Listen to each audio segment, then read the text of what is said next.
Can you take 6, please? Park up.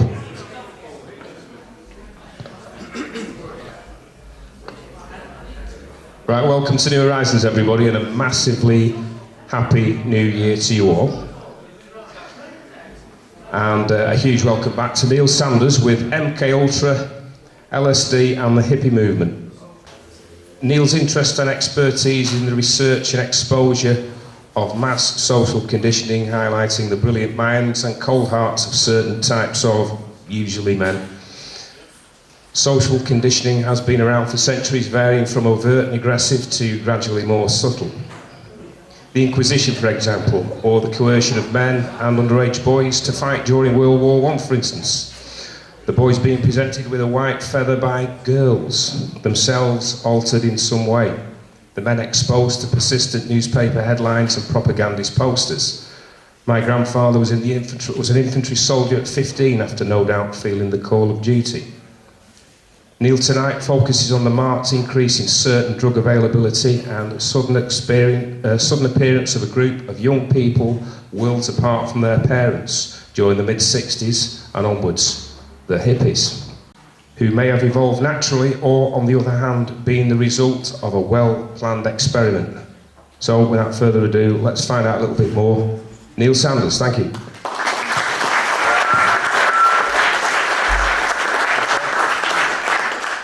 Hello, can everyone hear me? Yeah? Excellent, that's the spirit. Right, okay, so hopefully some of you know who I am. I tend to talk about mind control. Mind control falls broadly into 4 categories. Trying to coerce information, truth serums, getting information from interrogation scenarios, wiping people's memories so that they cannot reveal facts and such in interrogations. The total control of emotions and physicality, which can be done through hypnosis, it can be done through trauma, it can be done through the use of certain machines, radio waves and electromagnetic functions. And then the final type falls into the category of propaganda and sort of social control, perception management, directing the social trends and such like that. So today what I'm going to talk about is LSD principally, and how LSD links in with the 60s movement. Hopefully all of you have got sort of like a cursory knowledge of what I mean by, say, flower power generation, the anti-war movement, the hippies, and the 60s music scene.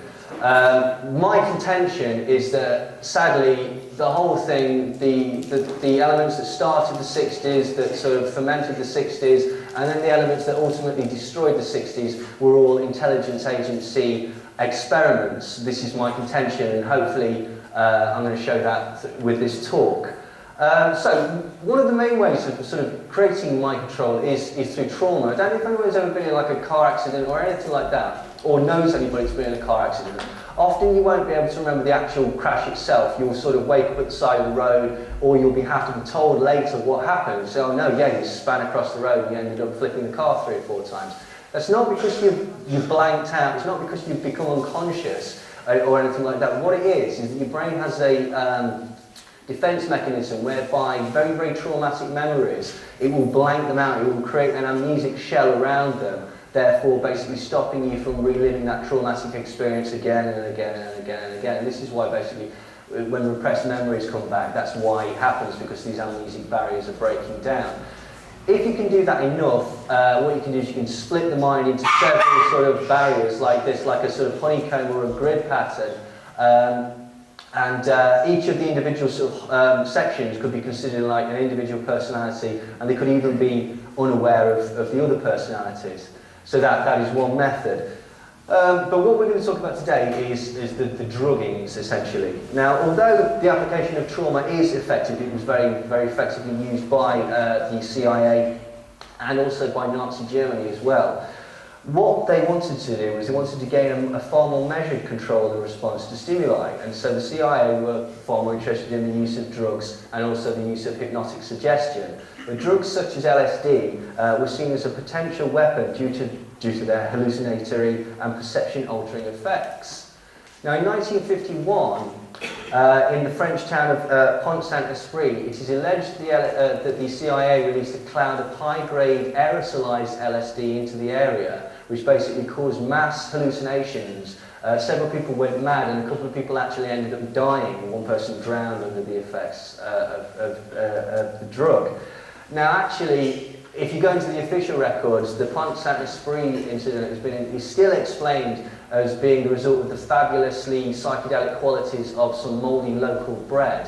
But to be quite honest, if we're being brutally honest, the fact that the allegation that the CIA basically attacked a nation state with an experimental drug has always floated ominously on the horizon. An undated CIA document entitled D-lysergic acid diethylamide, or LSD-25, stated, "Some of the more outstanding effects are the mental confusion, helplessness, and extreme anxiety which are produced by minute doses of this substance. Based upon these reactions, its potential use in offensive psychological warfare and in interrogation is considerable. It may become one of the most important psychochemical agents." So where did LSD come from? Well, the psychedelic drug LSD was first synthesized by the Swiss chemist Albert Hofmann, and he was working for a company called Sandoz, S-A-N-D-O-S, which is now called Novartis. And this is a pharmacological laboratory in Basel, Switzerland.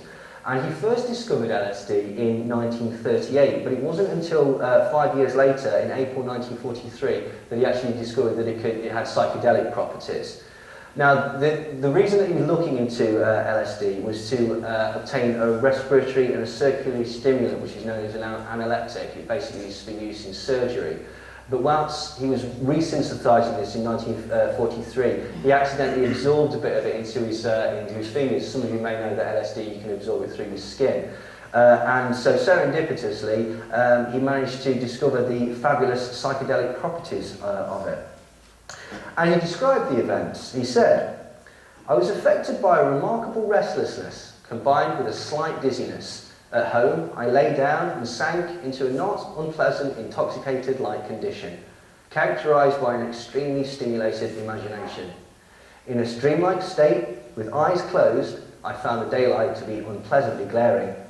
I perceived an uninterrupted stream of fantastic pictures, extraordinary shapes, and intense kaleidoscopic play of colours. After some 2 hours, this condition faded away." And so this was with an absolutely microscopic dose of LSD that he managed to do this. So 3 days later, on 19th of April 1943, Hofmann decided to perform what would be termed an ill-advised experiment on himself in order to determine the true effects of LSD. See, Hofmann ingested 0.25 milligrams or 250 micrograms of pure, uncut LSD, an amount which he predicted was a threshold dose. Now, some of you probably know that a threshold dose of LSD is actually just under 20 micrograms, so what he had actually taken there constituted more than 10 strong hits. Now, less than an hour after administering this, shall we say, Herculean dose, Hofmann experienced sudden and intense changes in his perceptions. Now, he didn't think that this was a very good idea to stay at work, so he decided to go home. Luckily, he was persuaded not to use his car because it was illegal in the time, because it was during wartime. So far more sensibly, he decided to make a trip home on his bicycle, which I think we can assume was probably at least difficult. Now, those who participate in recreational LSD have since named this fateful day, the 19th of April 1943, as Bicycle Day. And so if somebody says that they're enjoying Bicycle Day, basically what it means is that they're going to go and take some LSD. And it is commemorated with stamps in Switzerland as well. So, on this psychedelic journey, basically his condition began to deteriorate incredibly rapidly. His mind raced with very powerful feelings of anxiety, and he actually began to believe that his next door neighbour, who he'd never really got on with, he thought that the explanation for this was that she's a witch and she's cursed him and that he was going to die because of it. Later, when he sort of started to calm down, he realised that it was the LSD, but then just thought, oh, I've poisoned myself, this is no good, is it? And so eventually a doctor was called and basically tried to attend to the wildly tripping Hofmann. And he seemed fine. The only thing that actually seemed physically wrong with him were his eyes were the size of saucers. But apart from that, he was physically okay. So the doctor basically sat and chatted to him for, I think he basically took him about an hour of just calming, talking to him, soothing and chatting to him. And eventually his anxiety was replaced by what he described as an exquisite euphoria. And again, Hofmann described this. He said, "Little by little, I could begin to enjoy the unprecedented colours and plays of shapes that persisted behind my closed eyes. Kaleidoscopic, fantastic images surged in on me, alternating, variegating, opening, and then closing themselves in circles and spirals, exploding in coloured fountains, rearranging and hybridising themselves in a constant flux." Now this is LSD that was produced by Sandoz. This is obviously years later in 1951. But in 1947, and you've got to remember that this is when the CIA was first starting, this is when the CIA was taking its fledgling steps and moving from the SS to the OSS to the CIA. And so it was incredibly interested in LSD because obviously it could be a game-changing drug. At the same time, the US Office of Naval Intelligence was beginning mescaline studies. Mescaline is basically kind of like LSD. It's not quite as potent. It's more soft because it comes from peyote, which is a mushroom, so it's not as very intense as LSD is. And they were using this for interrogation purposes under the sponsorship of Project Chatter. Now, the same year, 1947, LSD first appeared in Swiss pharmacological journals, but it wasn't until 2 years later in 1949 that a gentleman called Dr. Max Rinkel actually brought LSD back to the United States from Sandoz and began experimenting with patients in hospitals in Boston. Soon after this, also in 1949, a gentleman called Nick Bursell started experimenting covertly on patients in hospitals in Los Angeles as well. In 1953, which some of you may know is when MK Ultra was starting, Dr. Humphrey Osmond, who was financed by MK Ultra, began treating alcoholics with LSD. Whether he was actually treating them or whether this is a cover for examining the effects, we will probably never know, but I lean towards the latter if I was being honest. Now, the same year, in 1953, the CIA, who was clearly taken with this new science, attempted to buy 10 kilograms of LSD from Sandoz laboratories. Now, bearing in mind that a single gram of LSD contains around 10,000 doses, so with such a large order, we can assume that the CIA was trying to corner the market in this particular substance. Unfortunately, Sandoz informed the CIA that at that time, only 40 grams of LSD had ever been made in the entire world, and so unfortunately, 10 kilograms was a little bit out of their hands. And this is basically because making LSD is incredibly difficult. You need to get the precise conditions on ergot mold in order to cause the lysergic acid, and then you have to do several other things to do it to make it turn into LSD. So the likelihood that these French people went mad from eating mouldy bread it's just rubbish, isn't it? So what happened? So the CIA basically didn't want all this LSD, so they decided that the best thing to do was go to the pharmaceutical company Eli Lilly. Now Eli Lilly said, okay, fine, we can't produce the real thing, but what we can do is we can synthetically copy it and we can synthetically start to produce LSD for you. And in 1954, the CIA began Operation MK Pilot. Now, MK Pilot was taking place at Lexington Narcotics Hospital. This is essentially like the Priory or something like that, so people are there to get treated for drug addiction. And instead, specifically black heroin addicts were tested with LSD, not for any particular curative reason, just to see how much LSD one particular person could take. Now, the same year, who would later spearhead Tavistock, the Tavistock Institute's LSD experiments in the Haight-Ashbury area, had his book, The Doors of Perception, published. Now, the Doors rock group actually took their name from the title of that specific text. And we'll come back to Aldous Huxley later. Now, in mid-1954, the pharmaceutical giant Eli Lilly finally synthesized LSD at the CIA's behest, and this basically gave the CIA a limitless and relatively inexpensive supply, and it removed the necessity for Sandoz, the Swiss pharmaceutical company, to provide their stockpiles. A year later, in 1955, Aldous Huxley actually experienced his first LSD trip, and then shortly after he published his essay Heaven and Hell. Now, Heaven and Hell discusses the relationship between bright, colourful objects, geometric designs, psychoactive substances, art, and profound experiences. And it's a promotional tool for the use of LSD.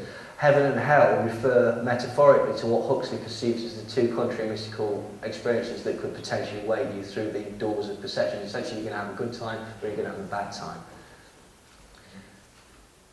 Now, in 1961, the army actually initiated the use of LSD in interrogations on foreign agents, and this was called Operation Third Chance. Another operation that also used LSD in interrogation scenarios was called Operation Derby Hat.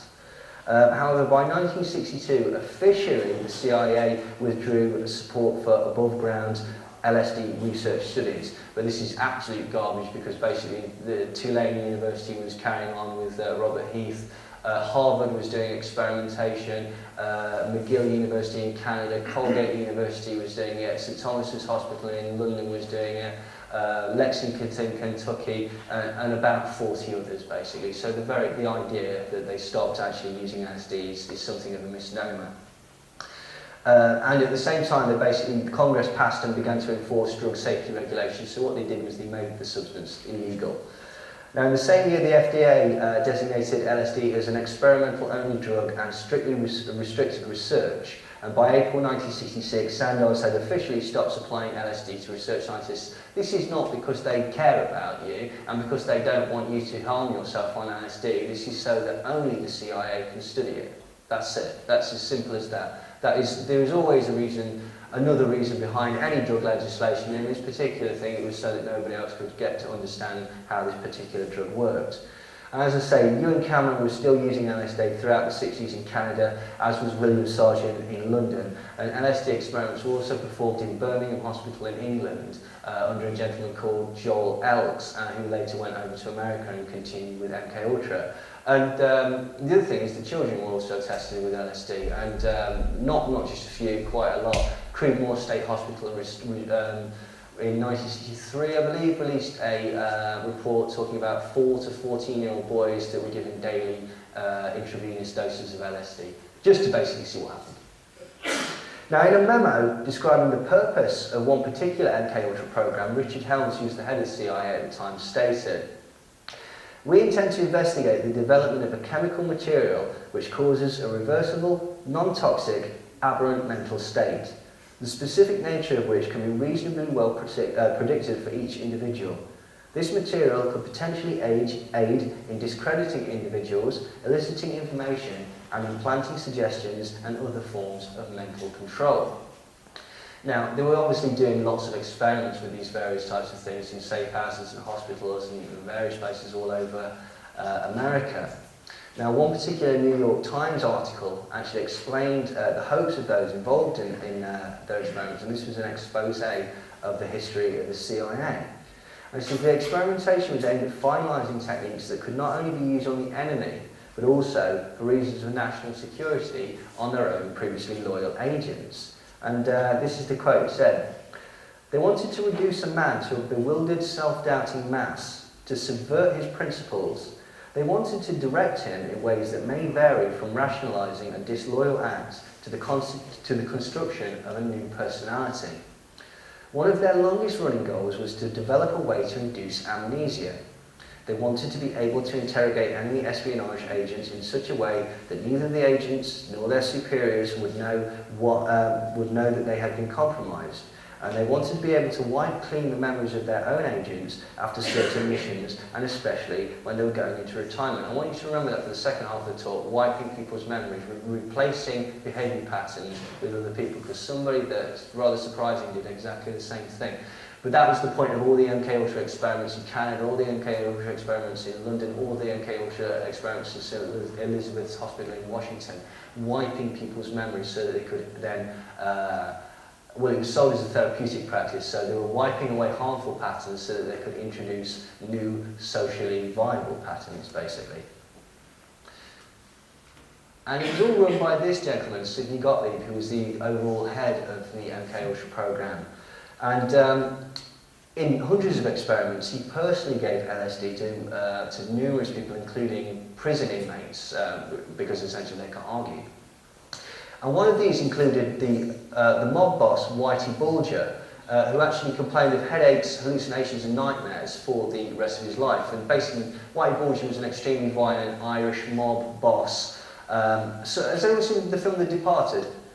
You know the Jack Nicholson character in there? Jack Nicholson based his character on Whitey Bulger, so you know he's a fairly unsavoury character, basically. The question I ask is, was this personality the result of MKUltra experiments? And the question that I further ask is, was this personality the desired result of these MKUltra experiments? I mean, what better way to impose fear on a society than to provide the occasional celebrity terroriser? And then obviously we all go running to the police for them to protect us. Now, Bulger actually complained that he and other inmates believed that they were helping in a medical study to find a cure for schizophrenia, and Bulger also stated that he was recruited by deception. So why do I think that this was done on purpose? Well, interestingly, Bulger served as an FBI informant since as early as 1975. Now, seemingly, Whitey Bulger was able to act with impunity in return for information given to the authorities concerning the Patriarca Mafia crime family. Now, on December 1994, Bulger actually fled his hometown of Boston and went into hiding after receiving a direct tip-off from the FBI that basically the police were after him for a pending RICO Act indictment, which would have meant certain imprisonment for Bulger. Thanks to the FBI, Whitey Bulger escaped imprisonment for a further 16 years. When he was eventually captured last year, he was indicted for a total of 19 murders. Now, Gottlieb basically gave massive doses of hallucinogenic material without consent to hundreds of unwitting guinea pigs, and these included fellow agents, doctors, prostitutes, mental patients, prisoners, and of course, the general public. And he actually admitted in 1977 that even President Nixon was not immune to the experimentation of the agency. When travelling abroad on at least one occasion, Nixon's entire entourage was secretly drugged with LSD. Now, ABC News later confirmed that one of these incidents took place in 1972 during Nixon's visit to the Soviet Union. Now, the CIA was clearly not actually that concerned with the ongoing Cold War and felt that this was an appropriate time to test their cavalcade of mind-altering chemicals. Now, the timing and the geography of this particular event suggests one of two things. Either the CIA are mind-meltingly arrogant and just do not care about the number of nuclear faux pas that they could cause in this situation, or alternatively, that the Cold War was a load of rubbish, and the whole point of the Cold War was to basically pin two people against and channel funds towards the military-industrial complex. Interestingly, the phrase Cold War was created by Walter Lippmann when he was working for the Tavistock Institute, because if we're going to sell this idea to people, it's got to have a name and a concept that people understand. Now, several people of varying merit also participated in MKUltra mind-controlled experiments, and these are all carried out by various faculties of the US government. Now, obviously, their actual influence of these experiments is debated. One of them was Ted Kaczynski, which is also known as the Unabomber. Now, Ted Kaczynski, also known as the Unabomber, participated in CIA-sponsored MKUltra experiments conducted at Harvard University from the fall of 1959 through to the spring of 1962. During World War II, Henry Murray, who was the lead researcher for Harvard experiments, served with the OSS, which was the forerunner to the CIA. Murray applied for the grant funded by the United States Office of Naval Intelligence at his Harvard stress experiments. And he says that they strongly resembled the interrogation techniques that the OSS, later the CIA, used. Beginning when he was 16, Kaczynski participated along with 21 other undergraduate students in the Harvard experiments, which were described by doctors as disturbing and ethically indefensible. Another of the experiments was author and promoter of hippie values and ideals Ken Kesey. Merry prankster Ken Kesey, author of One Flew Over the Cuckoo's Nest, volunteered for MKUltra experiments involving LSD and other psychedelic drugs at the Veterans Administration Hospital in Menlo Park while he was a student at nearby Stanford University. Kesey's experiments, whilst under the influence of LSD, inspired him to promote the drug outside the context of MKUltra experiments, which influenced the early development of the hippie culture. Now, obviously, all of these people in some way have affected the shaping of the modern world. And of course, military men were not immune to the testing of their masters. Certain installations providing fruitful crops of young subjects who, aside from anything else, are trained to obey orders. These are actually British troops, and they're going under LSD experimentation they're on acid. Unethical practice by physicians and the direct involvement of pharmaceutical companies are part of the history of hallucinogens. Under top secret clearance, Eli Lilly, the company, was given a $400,000 grant in 1953 to manufacture and supply LSD to the CIA. Army LSD research was ongoing in 1977 when LSD was a controlled substance. At least 1,500 soldiers were given LSD without informed consent as part of Army mind control experiments. Now, among experiments that were authorised by Gottlieb were those that we spoke briefly about. Harris Isabel, who ran the Centre for Addiction Research at Lexington, Kentucky. And he would conduct hundreds of racially specific experiments using only black heroin addicts as research fodder. In one such experiment, he kept 7 of these addicts completely addled with quadruple doses of LSD without interruption for 77 days straight. If they fell asleep, he'd give them a gentle prod, a cattle prod, to make sure that they didn't fall back to sleep. In another experiment, Isabel strapped 9 men down, face down onto stretchers, inserted rectal thermometers, intravenously doped them up with psilocybins, shined lights in their eyes to make sure that their pupils were working, and then smashed their legs and arms with hammers to make sure that the central nervous system was unaffected. Now, there are numerous other experiments like this. In all of these hard-working people were paid by the American government in large amounts of pure heroin. Now, in 1954, Isabel reported on the results of his experimentation to test the amount of LSD that one patient could stand, and he wrote, "Our experiment on the tolerance to LSD 25 have been proceeding well, although I continue to be somewhat surprised by the results, which to me are the most amazing demonstration of drug tolerance that I have ever seen. I have 7 patients who have now been taking the drug for 42 days. All are quite tolerant to both the psychological and mental effects of the drug. We have attempted to break this tolerance by administering double, triple and quadruple doses." So the most he got was one guy going for about 77 days on quadruple doses of LSD. What happened to the guy afterwards, I don't know. To be honest, I imagine he was a mess. Now, Isabel was by no means the only doctor using his position in order to test new methods of manipulation. In the mid-1950s, Paul Hock, a man who would become the Commissioner of Mental Hygiene for the state of New York, so a very prestigious man, gave a pseudo-neurotic schizophrenic patient mescaline. The patient had a not unfamiliar heaven and hell journey on the compound, but Hock followed this up with a transorbital lutectomy, which is essentially taking a piece of his brain out. Hock also gave a patient LSD and a local anaesthetic, and then proceeded to remove pieces of the cerebral cortex whilst the patient was awake, asking at various motions whether the patient's perceptions were changing. So what he was doing was he was trying to mimic what the LSD was doing on one side of the brain, on the other side of the brain, whilst the patient was still awake. Now, one notable death connected to the testing of substances in MKUltra was this gentleman, Dr. Frank Olsen. He was an Army biological warfare specialist who was thrown out of a window after being spiked with a huge dose of LSD. Now, the evidence actually suggests he was murdered, but technically it's still considered death by misadventure. But this was raised by Senator Ted Kennedy in 1977, prompting an investigation into MKUltra, and this is basically where we get the majority of the documents, aside from there's a gentleman called John Marks who wrote a book called In Search of for the Manchurian Candidate. He did a Freedom of Information request, so they're the 2 sources that we basically get the documents from. But if I'm being brutally honest, these are just the tip of the iceberg. Olsen was basically reportedly looking to aerosolise weapons deployment, and there is a possibility that he was the person that deployed the cloud of LSD in Pont Saint-Esprit. The other possibility is that he was actually spraying, in the Korean War, he was developing bombs that could spread aerosolised pockets of anthrax. It has also been suggested that Olsen became ultimately dispirited with his role after witnessing the outcome of a failed experiment, a failed mind control experiment on foreign prisoners that involved barbiturates and amphetamines. Basically, the experiment failed to yield any useful results, so these foreign prisoners were taken out the back of the military facility, told to dig their own graves and then shot in the back of the head. And this basically ultimately left a bad taste in Olsen's mouth.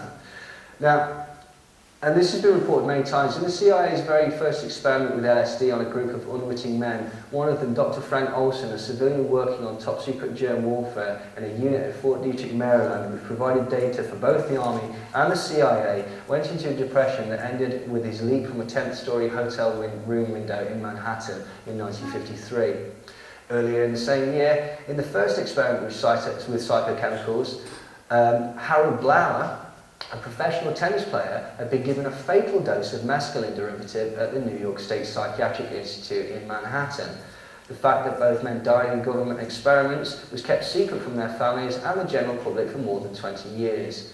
2 years after the deaths, the CIA made an arrangement with the Bureau of Narcotics to test LSD surreptitiously on unwitting victims, patrons of bars in New York and San Francisco, some of whom became violently ill and were hospitalized, never knowing exactly what had happened to them. The other thing that they did was they actually went around New York and San Francisco and the subway system in New York and basically dropped large sort of like stink bombs, I suppose. One in San Francisco, they actually had a car that was pumping aerosolized LSD out of the tailpipe. And so, you know, they're not averse to testing on the general public. Now, in November 1953, Frank Olsen, who was working on an MK Ultra project, was, without his knowledge, slipped a large dose of LSD in his Cointreau at a party attended by CIA personnel. And for weeks afterwards, he remained in what witnesses described as a state of depression. He confided to one CIA doctor that he felt that the agency was plotting against him and putting something in his coffee to keep him awake at night. He also said that he was hearing voices that commanded him to throw his wallet away, which he did, even though it actually contained about 3 uncashed paychecks. On the last night of his life, he checked into a room at the Statler Hotel along with a CIA agent who was assigned to watch over him, and he allegedly jumped through a closed hotel window. And it was Sidney Gottlieb that actually slipped Frank Olsen the LSD. Sidney Gottlieb also slipped it to Frank Blauer, the professional tennis player who died of an LSD. He died not of a mescaline overdose, he died of complications due to the LSD. Operation Midnight Climax, which at least shows a hint of a sense of humour when the CIA are naming their projects, set up a fake brothel and then drugged and filmed its unwitting customers. Those who discovered this and consented were given far higher doses, and one gentleman, basically, who's obviously a big fan of LSD, sat there for over 70 days. Now these sessions were viewed by this agent, George Hunter White, who sat on a portable toilet with a drink in hand, watching the hapless Johns through a 2-way mirror. Now, White was apparently a notorious drinker, and he would go through about 1.5 bottles of gin a night, so, you know, that's why he was sat on a toilet. And he noted down everything that he saw. And he was actually involved in the search for truth serums before the official start of MK Ultra, and was experimenting with drugs at St. Elizabeth's Hospital in Washington. He was using mescaline, scopolamine, and marijuana on unsuspecting test subjects. Now, White actually called LSD stormy due to the insane behaviour it caused. And he actually continued his operating his Telegraph Hill LSD brothel until he retired from the service. And when he died, his widow actually gave the Electronic Museum in San Francisco his diaries. And according to the Washington Post, these diaries provide documentary evidence that White met to discuss drugs and safe houses with such CIA luminaries as Dr. Sidney Gottlieb, head of the Chemical Division of the Technical Service Division, and the man who ran MK Ultra, and Dr. Robert Lashbrook, a CIA chemist who worked with LSD.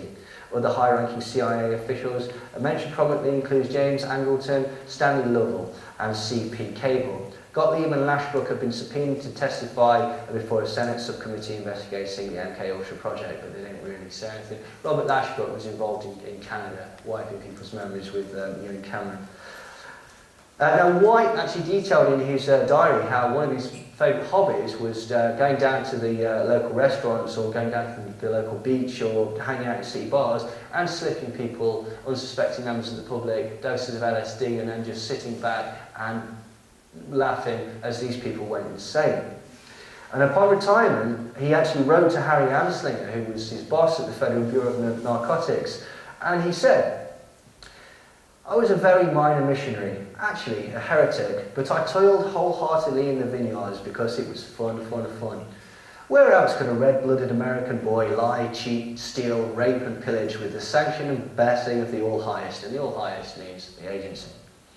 Now, Operation Midnight Climax consisted of a web of CIA-run safe houses in San Francisco, Marin and New York, which were established in order to study the effects of LSD on unconsenting individuals. Prostitutes on the CIA payroll were instructed to lure clients back to safe houses where they were surreptitiously plied with a wide range of substances, including LSD, and monitored behind two-way mirrors. Several significant operational techniques were developed in this theatre, including extensive research into sexual blackmail, surveillance technology, and the possible use of mind-altering drugs in field operations. Now, Richard Stratton actually interviewed George White's last living associate in 1994. Now, according to White's lieutenant, Ike Feldman, and you've got to appreciate this is his very best friend. White was a son of a bitch, but he was a great cop. He made that fruitcake Hoover look like Nancy Drew. The LSD, that was just the tip of the iceberg. Now write this down. Espionage, assassinations, dirty tricks, drug experimentations, sexual encounters, and the study of prostitutes for clandestine use. That's what I was doing when I worked for George White and the CIA.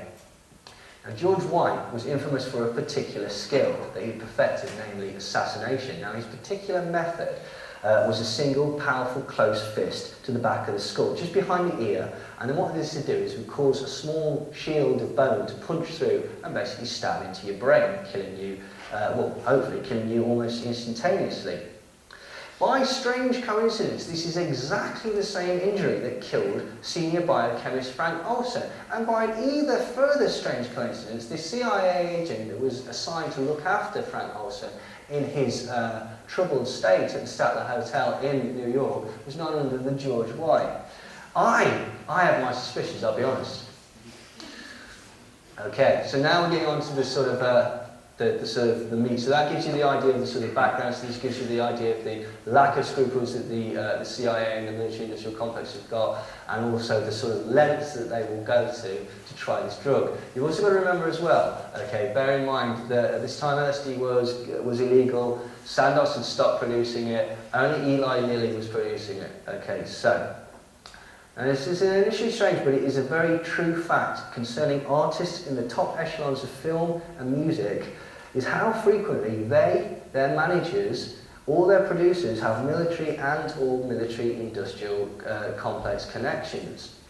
Now, there's an excellent article online written by a brilliant researcher called David McGowan, and he identified and elaborated on this in his excellent work, Inside the LC, The Strange But Mostly True Story of Laurel Canyon and the Birth of the Hippie Generation. It's a fantastic piece of work, I think everyone should get it. Also get his book, Program to Kill, brilliant stuff. Now, also in these particular online articles, he evidences the involvement of many of the sort of golden stars of the 60s in organised crime, drug dealing, murder, prostitution, child pornography, snuff movies, and ultimately black magic. Now, he's got many examples of people that are connected to the military-industrial complex. I've taken a few, and I've also got a few that I've found out myself. So here are a few examples of musicians from the hippie era, all who had family ties to members of the US military, and all who, by some amazing coincidence and good fortune, all moved simultaneously to the Laurel Canyon and later the Haight-Ashbury area to start the hippie and the youth culture explosion. Now, apologies if people are fans of these guys. Jim Morrison of The Doors was son to George Stephen Morrison, who was a prominent US Navy admiral. Admiral Morrison, Jim Morrison's dad, was the commander-in-chief, the admiral on deck during the US Naval Forces in the notorious Gulf of Tonkin incident. Now, during the infamous staged incident in August, he was in charge. He was Joint Chiefs of Staff, which means he was in charge of the entire mission. Just to explain to people who don't understand what the Gulf of Tonkin incident is, everybody knows what a false flag incident is, right? If I go into a building and blow it up and pretend to be a Muslim, that's a false flag because I've got a false flag up. I'm pretending to be somebody that I'm not. The Gulf of Tonkin incident, which took the American population into the Vietnam War, it was not a false flag event, it was a completely manufactured event. What happened was they were trying to provoke the North Vietnamese to take a pot shot at them, therefore they could attack, that's it, we're at war. This never happened, so cleverly, Jim Morrison's dad just made it up. Just made it up. 65,000 American soldiers dead, over 2 million North Vietnamese dead, God knows how many South Vietnamese dead. Why? Because of a lie, an absolute lie. It's because there is money to be made out of wars, there's new weapons to be tested, there's drugs. What was the main thing that came out of Vietnam? Drugs. Heroin.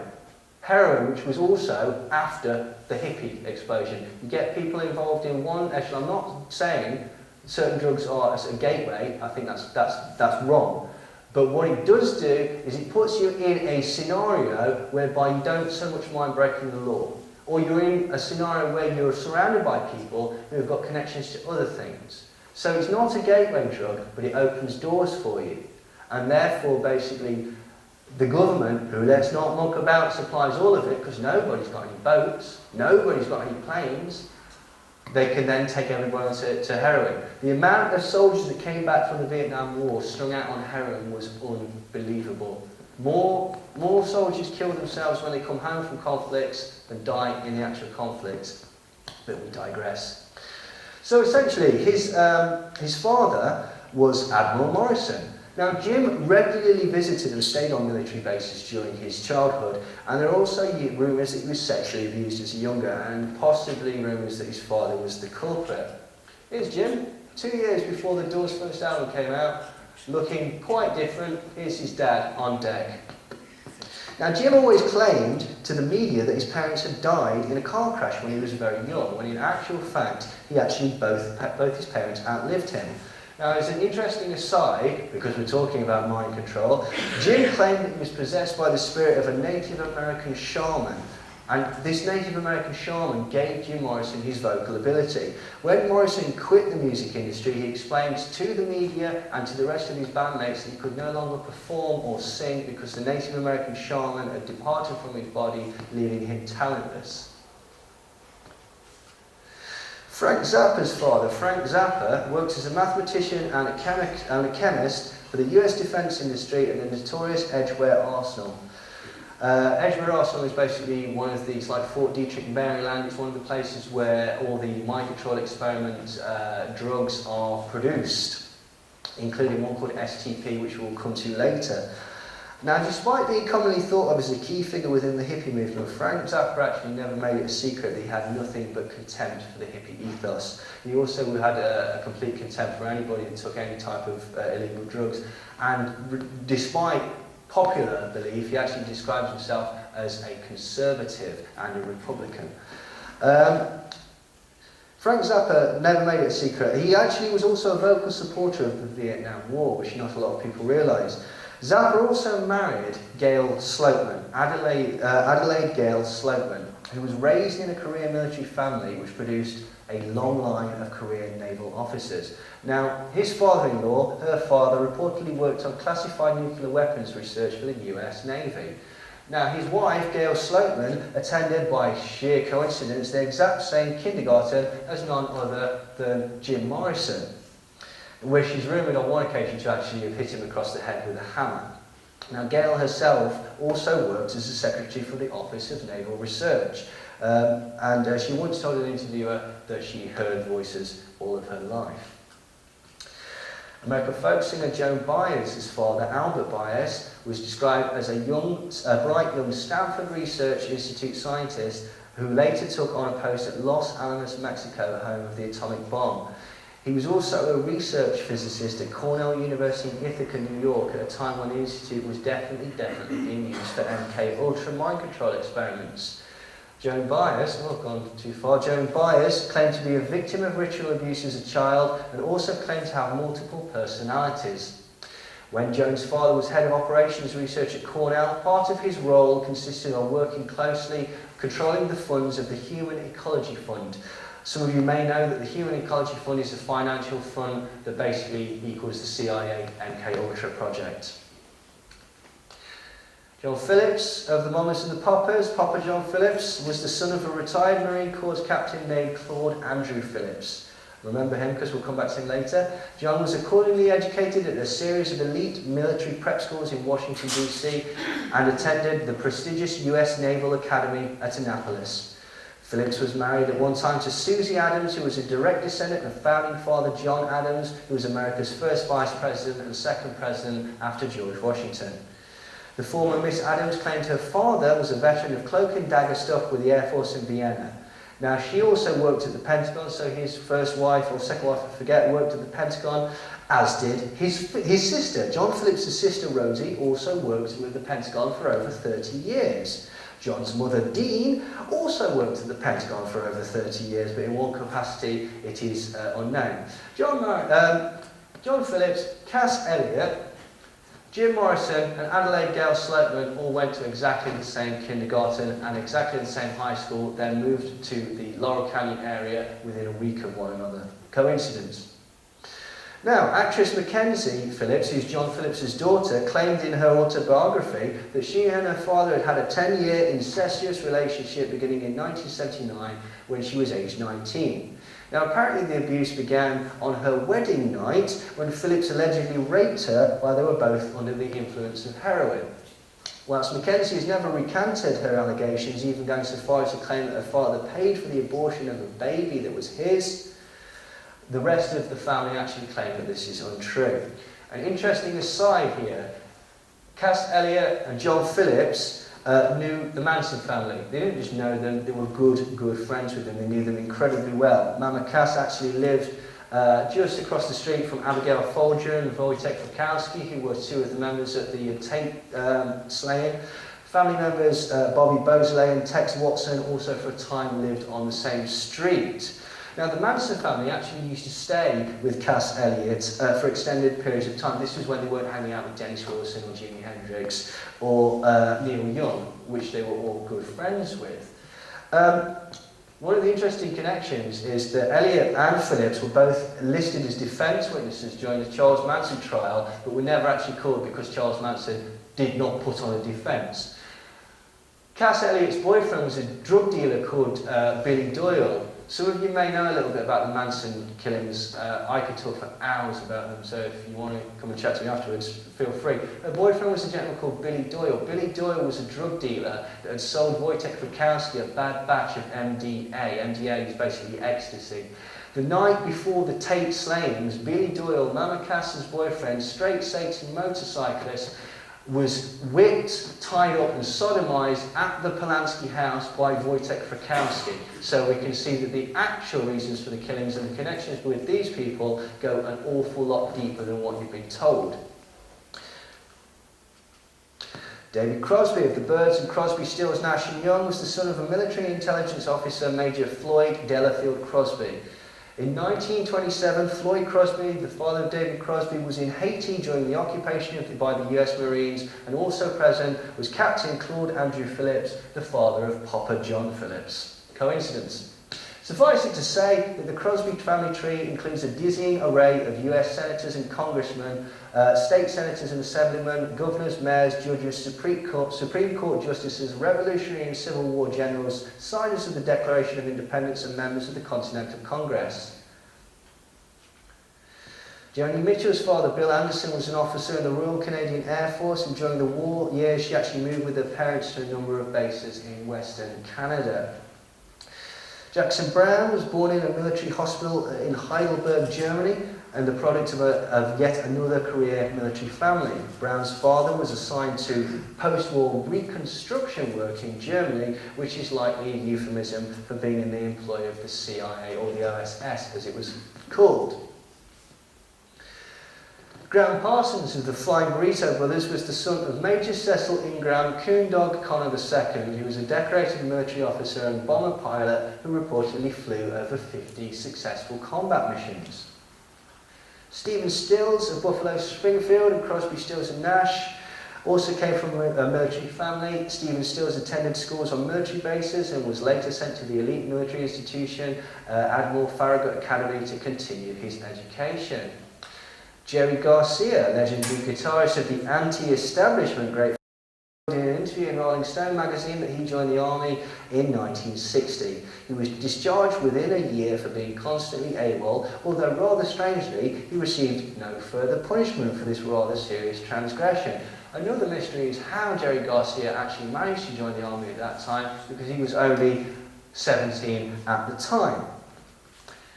Jimi Hendrix was born on the 27th of November 1942 in Seattle, Washington, whilst his father was stationed at an army base in Oklahoma.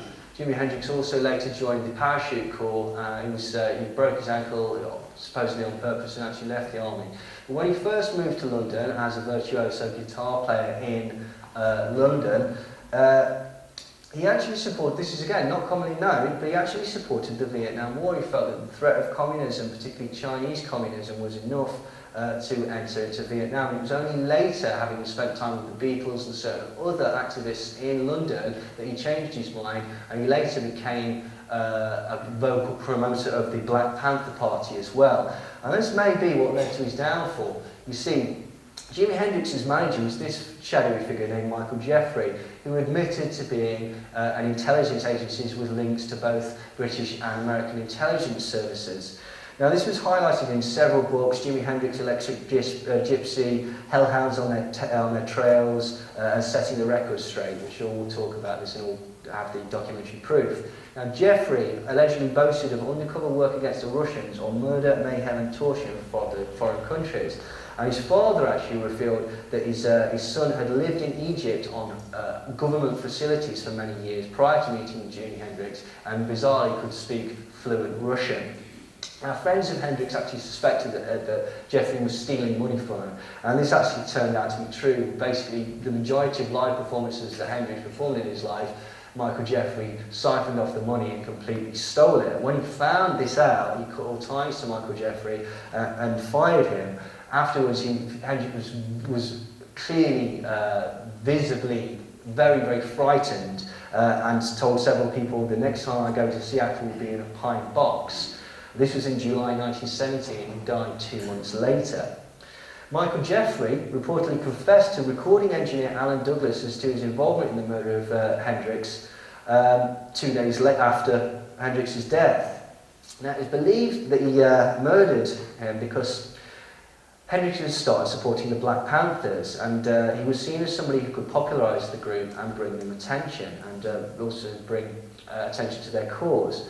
Now, in his book Rock Roadie, James Wright, a former associate to Hendrix, quoted Michael Jeffrey as admitting, "I had to do it. You know damn well what I'm talking about." Jeffrey reportedly taken out a life insurance policy against Hendrix worth £2 million, on which he was named as the main beneficiary. He took this out after he was fired. Jeffrey's actually confessed to this. He said, "I was in London on the night of Jimmy's death, and together with some of our old friends, we went round to Monica's hotel room, got a handful of pills and stuffed them into his mouth. We then poured a few bottles of red wine deep into his windpipe. I had to do it. Jimmy was worth more to me than alive. That son of a bitch was going to leave me." Now, the on-call registrar and the doctors at the time, Thomas Noguchi, a very famous guy that does autopsies in LA, examined Hendrix and noticed that there was more, his hair and his clothes were completely saturated with wine. His lungs were full of wine, his stomach was full of wine, but there was no wine in his bloodstream, meaning he hadn't drank it. It had been forced down his throat, so literally he actually drowned in wine. Now, Jeffrey basically has got connections to MI6 and also the Mafia, the CIA and the FBI, so the intelligence agency connections are clear. Now, other musicians, just rounding up here, who've served in the military include Elvis Presley, Johnny Cash, John Coltrane, John Fogerty, Billy Cobham, Lou Rawls, Jerry Reed, Woody Guthrie, B.B. King, Harry Mancini, Charlie Rich, Tony Bennett, Grover Washington Jr., Jim Croce, Bill Wyman, Lou Rawls, Artemis Pyle, Lynyrd Skynyrd, Rick James, MC Hammer, Ice-T, Shaggy, Rihanna, James Blunt, Cannabis, Fred Durst and Maynard Keenan of the band Tool. Military brats, that is people who basically have parents that are in the military, include Chris Christopherson, John Denver, all three members of the band America, Ciara, Lionel Richie, Christina Aguilera, Michael Stipe, Emma Lou Harris, Anna and Nancy Wilson of the band Heart, Marilyn Manson, Trey Songz, Pete Doherty, Engelbert Humperdinck, Elton John and Bob Marley. Now, the list of television actors that have connections to the direct links to the military-industrial complex actually dwarfs the list of musicians, but we haven't really got time to go into it now. Two that I'll give you. Everyone familiar with the picture of the three tramps in the JFK assassination? There's three people who were supposedly tramps that were being cleared away by the police, and somebody noticed that they all had $600 shoes on. And one of them was the acting head of the CIA, and two others were CIA officers. One of those is Woody Harrelson's father. Another person who is connected, his mind's gone, he's gone completely out of my brain. Blue Velvet, bloke who does that. What's his name? Thank you, Dennis Hopper. Yes, Dennis Hopper, his father was in the CIA.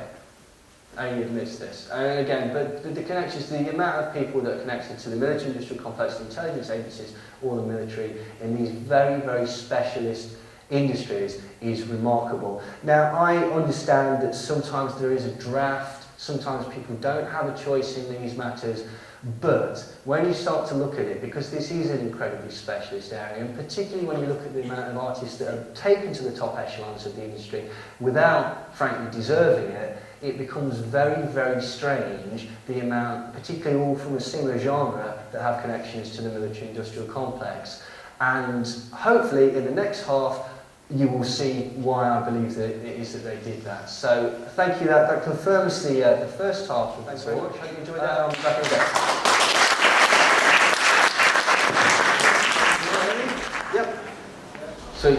Cool. Right, by the way, I've got a website, neilsandersmindcontrol.com. There's a load of videos on there and stuff, future events, bits and bobs, if you want to check that out. And also, if you've got any questions, comments, or anything, that's my email address. So, right. So, what were we talking about before? We were talking about LSD. So, basically, what the second half we're going to be talking about is going to be showing you my contention that the main points that started, proliferated, and then ultimately ended the 60s, the hippie movement, the flower power generation, whatever you want to call it, have all got the hallmarks of the intelligence agencies. So, we have to go back to this gentleman, Aldous Huxley. So the Tavistock Institute reportedly dabbled in... Sorry? Right. So the Tavistock Institute reportedly dabbled in LSD experimentation for several years.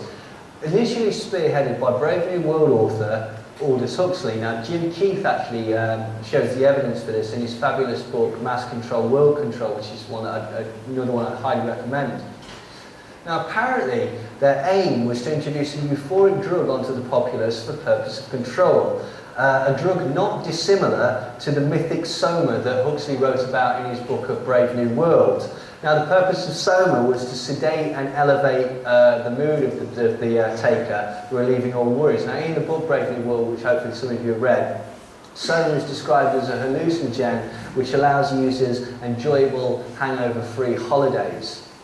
Now, Aldous Huxley was born on the 26th of July 1894 and died 22nd of November 1963.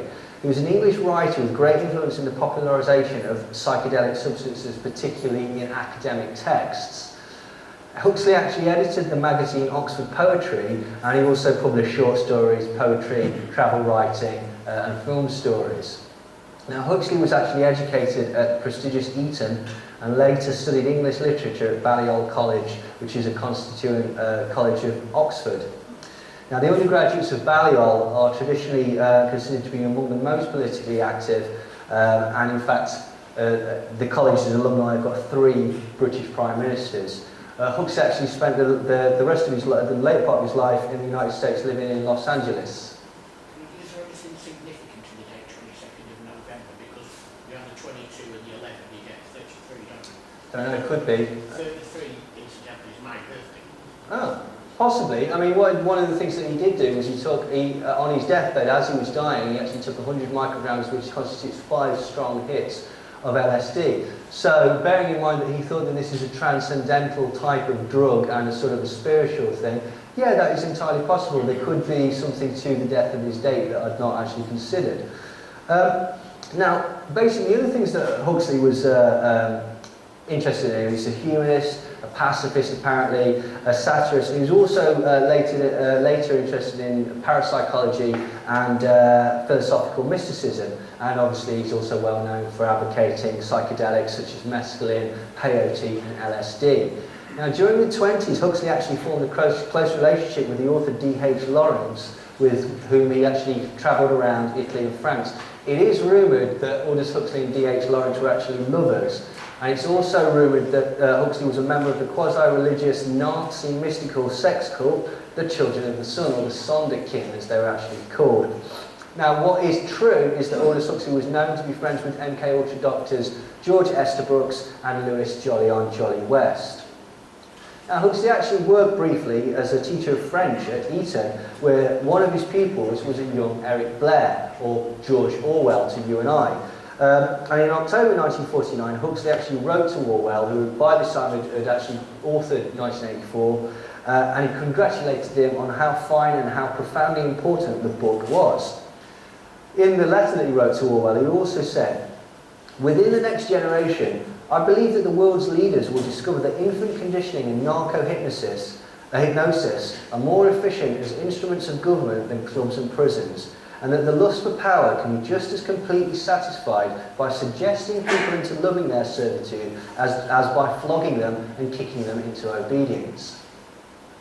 Now in October 1930, Aleister Crowley, the English occultist and self-proclaimed most evil man in the world, was a dinner guest of Huxley's in Berlin. And rumours persist that on that evening, Crowley introduced Huxley into the psychedelic delights of peyote. He was introduced to mescaline in 1953 by the MK Ultra doctor psychiatrist Humphrey Osmond, who you'll remember was treating alcoholics with LSD later on that same year.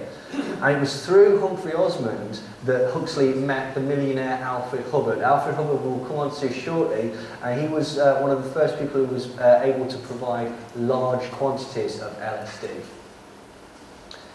Now on the 25th of December 1955, Huxley took his first dose of LSD. And he was a pioneer of the self-directed psychedelic drug use, as I briefly mentioned before. He took 5 strong doses as he lay dying on his deathbed. Now his psychedelic drug experiences are described in the essays The Doors of Perception, which we spoke about earlier, and Heaven and Hell. Doors of Perception, as I said, the doors took their name from that particular book. Heaven and Hell, he took the title from that, from The Marriage of Heaven and Hell by William Blake. Now Huxley was basically one of these authors that was really championed by the hippies, and he was one of those people that basically, both of these books were required reading in the sort of Haight-Ashbury, Laurel Canyon area. Huxley famously stated, "Let us consider another type of drug capable of making people feel happy in situations where they would normally feel miserable. By making a harmless chemical euphoric freely available, a dictator could reconcile an entire population to a state of affairs to which any self-respecting human beings ought not.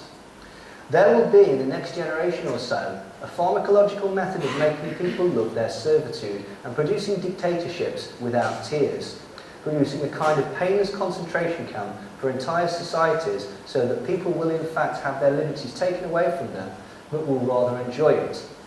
Because they will be distracted from any desire to rebel by propaganda or brainwashing enhanced by pharmacological methods, and this seems to be the final revolution." And this speech was made for the Tavistock Institute at the behest of the Tavistock Institute at the California Medical School in 1961. Now, some would argue that LSD was actually a revolutionary and inspiring ingredient in the emergence of the flower power generation and expansive consciousness. And you can't deny that certain elements of it are very good. Purple Haze, I'm Aurora's, numerous poems, songs, pieces of art, fantastic things that are coming out of that particular time. But the idea that the distribution and the production of LSD was in any way organic is a complete and total myth, I'm afraid. Now, some people are going to cite the so-called LSD cooks, the independent minds, and the psychedelic gurus as the main proponent of the spread of use of LSD. But if we examine some of the main protagonists of this era, sadly, a rather different picture begins to emerge. And one of these gentlemen is Alfred Hubbard. Now, Aldous Huxley was actually introduced to LSD by this mysterious figure who just so happened to waft into the Haight-Ashbury area with a seemingly endless supply of hallucinogens, namely Captain Alfred Cappy Hubbard. Alfred M. Hubbard is reputed to be one of the original Johnny Appleseeds of LSD. But basically what it means, Johnny Appleseed, you go across America throwing seeds behind, and that's how America's covered in apple trees now. What Alfred Hubbard would do is essentially travel across the US, handing out his wares to anyone who was willing to participate. Hubbard was reportedly one of the first people to emphasise LSD's potential as a visionary or a transcendental drug. Now, he described his childhood as that of a poor and often barefoot hillbilly from the mountains of Kentucky. Now, in 1919, when aged just 18 here, he reportedly invented this device. This is the Hubbard Energy Transformer. It's an alleged perpetual motion device, which at the time garnered nationwide media attention. Now, how did he get the idea for this? Well, apparently 2 angels appeared to him in a vision and told him how to manufacture this fabulous device. And it was sold, he sold half the patent to the Radium Company of Pittsburgh in 1919 for $75,000, which obviously at the time was mega money. Unfortunately, this free energy device has never been seen since. Now, during the Prohibition era, Hubbard worked as a bootlegger based in Seattle. Using a taxi company as a front, he built a ship-to-shore communication device which he concealed in the boot of his cab. This was as he was transporting alcohol across the Canadian border. Now, the whole organisation got caught, and at this point there's some mystery as to the whereabouts of Hubbard. Either he was in solitary confinement for 18 months because there appears to be absolutely no record of his imprisonment, or as others have interpreted, he was actually a secret government agent that had been working for the Treasury Department all along, infiltrating the smugglers to gain evidence for prosecution. Now, adding to this is that basically just after this 18-year period, he for some reason wound up as the head of security at the Tropicana Hotel in Las Vegas. Tropicana Hotel in Las Vegas at the time was known to be run by the mafia, so he obviously runs in quite prestigious crowds. During World War II, Hubbard expanded his CV yet again. He was approached by the OSS apparently, now the CIA, and was offered a job that utilised his smuggling expertise. Basically, he was transporting war munitions into the UK. And this was suspiciously before America had actually formally entered the war. And 18 months before the attack of Pearl Harbor, Hubbard officially became a Canadian citizen as part of his cover. And he actually ended up handling millions and millions of dollars, which were laundered through the Canadian consulate in order to finance OSS and CIA operations in Europe. So again, we can see that this guy is right at the top. According to Ben Metcalf, who writes for a magazine called Vancouver, Hubbard was actually involved in the Manhattan Project, which is the development of the world's first atomic bomb, which was dropped on Nagasaki. Now, in some way, basically, he was responsible for moving uranium through Site W, which was one of the key production sites in America. Now, in a September 1980 article published in Vancouver magazine, Metcalf claimed that Al Hubbard had shown him photographs of himself accompanying the American-Canadian party into Port Radium to pick up the first shipment of uranium for the Manhattan Project. After the war, Hubbard suddenly became wealthy enough to buy his own island off the coast of Vancouver, which he called Damon Island, and he bought a fleet of boats and owned a chartered boat company and began calling himself captain. Now, in 1950, Hubbard experienced yet another angelic visitation. This time, the angels appeared to him in a vision and advised him that basically the next year something spectacular was going to be happening that would be an important development in the future of mankind. Now, that year he heard about Hofmann, Albert Hofmann's experiment with LSD, and so became convinced that this is what the angels were trying to tell him about. So he became obsessed with LSD and began a major campaign to promote it as the spiritual cure for all of humanity's problems.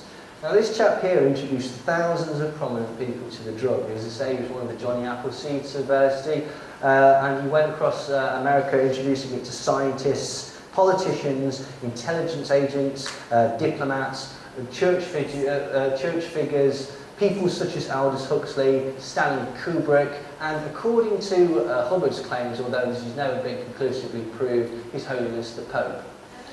Now, in Acid Dreams by Martin Lee and Bruce Schlein, they suggest that Hubbard spent much of the 1960s working for Teledyne, which was a major defence subcontractor on a secret NASA project that involved testing psychochemical agents. So essentially, again, this guy is CIA all the way.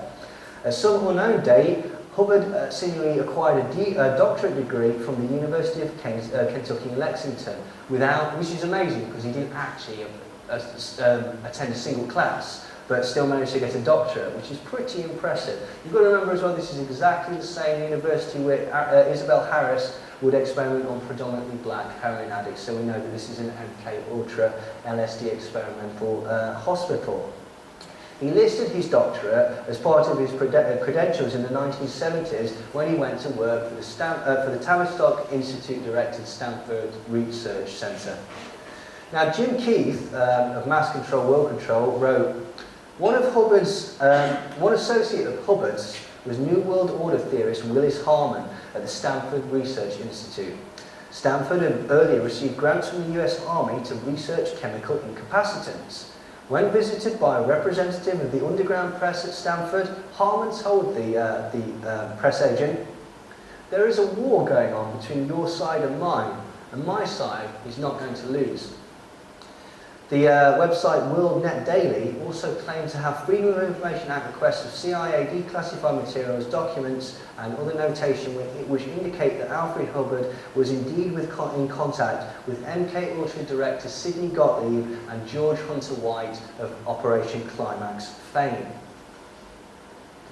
Now, in 1963, Captain Hubbard arrived on the doorstep of the young Harvard psychologist Timothy Leary. Hubbard was apparently dressed in military fatigues in a full uniform with a gun strapped to his leg. And Timothy Leary described this in an article in High Times. He said, "He blew in with that uniform, laying down the most incredible atmosphere of mystery and flamboyance and really impressive bullshit. He was pissed off. His Rolls Royce had broken down on the freeway, so he went to a payphone and called Rolls Royce in London. That's the sort of kind of guy he was. He started name dropping like you wouldn't believe. He claimed that he was friends with the Pope." Now, not only did LSD arrive en masse in the Haight-Ashbury area, coinciding mysteriously with the explosion of youth-driven rebellious music, but so did several other previously classified chemical formulas designed to produce a cornucopia of hallucinogenic effects. Now, these strange new drugs also found their way into the hands of the newly formed and highly experimental flower power generation. The Dow Chemical Company develops an incredibly potent hallucinogen called STP, the effects of which rendered the user semi-conscious for days at a time. Now, STP was used solely as an incapacitating agent by the CIA and therefore was classified top secret. That is, until the formula was released to the throngs of young people desperate for new sensations on the streets of San Francisco.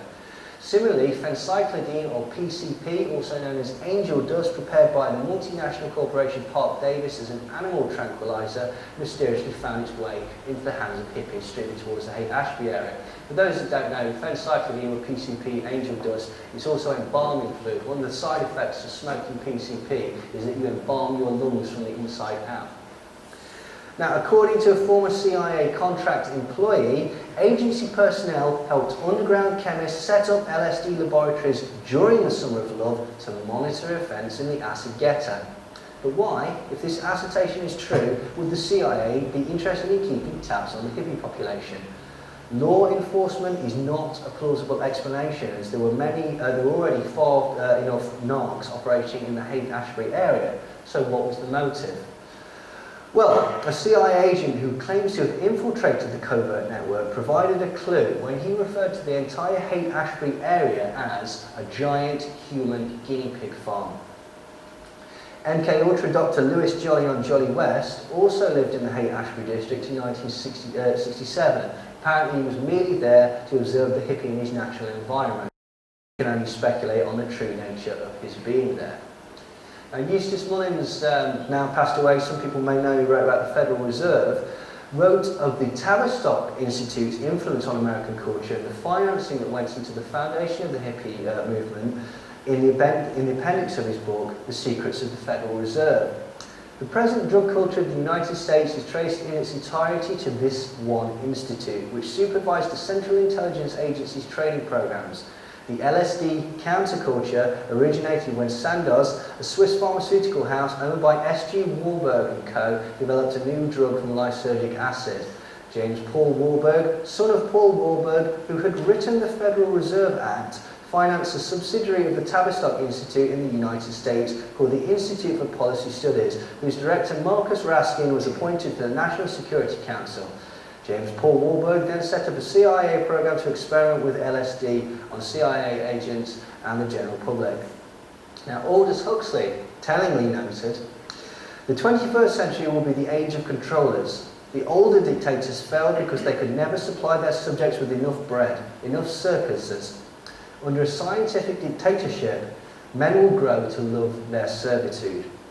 Now, it's actually been alleged that Aldous Huxley actually approached the acid guru Timothy Leary and convinced him to form a secret society whose purpose it was to spread the Enlightenment message of LSD.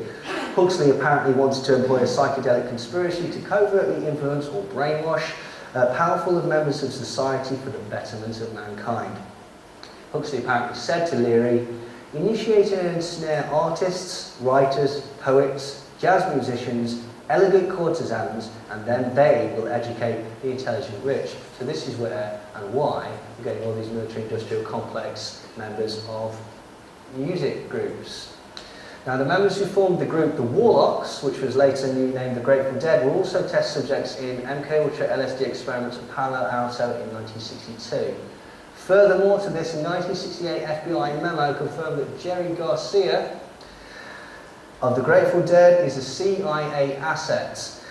It said, "The Grateful Dead are employed to channel youth dissent and rebellion into more benign and non-threatening directions. They perform a vital service in distracting many young people into drugs and mysticism and away from politics." This is not a guy, this is not a guitarist that was approached by the CIA. This is a CIA agent who was told to pick up a guitar. Robert Hunter, who also wrote the lyrics for the Grateful Dead, along with Ken Kesey, was a volunteer in MK Ultra tests at Stanford University, and they were paid to take LSD, psilocybins and mescaline and then report on their experiences. Now Hunter, Robert Hunter, who wrote lyrics to the Grateful Dead, claimed that the LSD basically was highly influential in his lyrics. So here's an example of his lyrics. Let's see if you think they might have had an effect. "Sit back, picture yourself swooping up a shell of purple with foam crests of crystal, drops soft nigh they fall into the sea of morning, creep very softly mist. And then, sort of cascade, tinkly bell-like, and then conglomerate suddenly into a peal of silver, vibrant, uncomprehendingly blood-singling, joyously resounding bells. By my faith, if this be insanity, then for the love of God, permit me to remain insane." Lovely. By 1953, through the front organisation, the Society for Human Ecology, which dealt directly with Joan Baez's father, the CIA had been sponsoring research into the effects of LSD, psilocybin and mescaline at Harvard University and several sites in San Francisco, Oakland and the Oakland area, including Stanford and Berkeley. Funding was at least to the tune of $25 million, but probably closer to $35 million, and this was in 1953. So in today's money, it's billions. Timothy Leary, the acid champion, LSD champion, and counterculture hero, conducted all of his acid-based experiments at Harvard University under the sponsorship of the CIA. In his autobiography Flashbacks, Leary credited CIA agent Cord Meyer with helping him to understand his political cultural role more clearly. For those who don't know, Cord Meyer's main role at the CIA was part of Operation Mockingbird. People who don't know that Operation Mockingbird is, that's to influence the media with false stories or stories that would benefit the CIA. So when you get these, they're agent provocateurs within the media, essentially.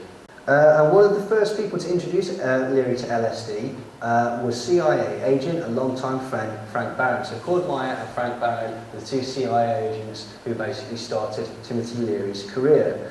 Leary actually confirms in an interview with Walter Bauer, "You look back, many things that we thought were accidents turned out they were not. The entire LSD movement itself was sponsored originally by the CIA, to whom I give great credit.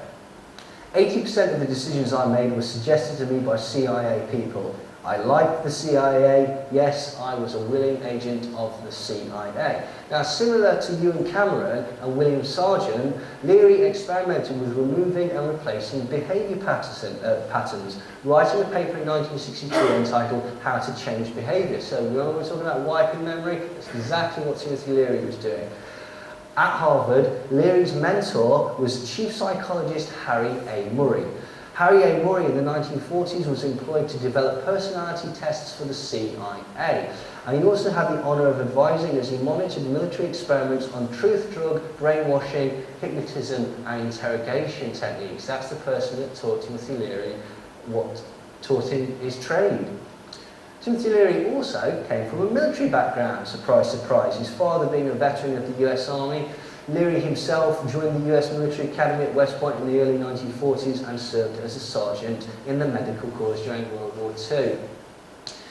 Timothy Leary's philosophical guru was this gentleman, Michael Hollingshead. And it was Hollingshead who apparently first provided Leary with a steady supply of LSD on a large-scale basis. Hollingshead was known to be an MI6 agent who it would seem was sent to indoctrinate and coax Leary, apparently at the behest of Aldous Hudey and the Tavistock Institute. Michael Hollingshead is another of these LSD Johnny Appleseeds, so we've got him and we've got Alfred Hubbard. The people that Michael Hollingshead apparently was reputed to have introduced to LSD are Timothy Leary, William S. Burroughs, Roman Polanski, Allen Ginsberg, Donovan, Keith Richards of the Rolling Stones, Charlie Mingus, artist Saul Steinberg, philosopher Alan Watts, and the Beatles, Paul McCartney, John Lennon and George Harrison. In fact, the episode where Hollingshead provided acid for the Beatles, reportedly laced into icing sugar, which was then put in their coffee, is actually in the Lennon biography. It says, Spring 1965, John Lennon, Cynthia, George Harrison and Pattie Boyd inadvertently take their first LSD trip when a dentist friend of Harrison, supplied by the LSD Johnny Appleseed Michael Hollingshead, spikes their coffee. Now Lennon was no fool. He actually spoke to Playboy about acid. They said, when was the last time you've done acid? And he said, and this was in 1980, he said, not in years. A little mushroom or peyote is not beyond my scope, you know. Maybe twice a year or something.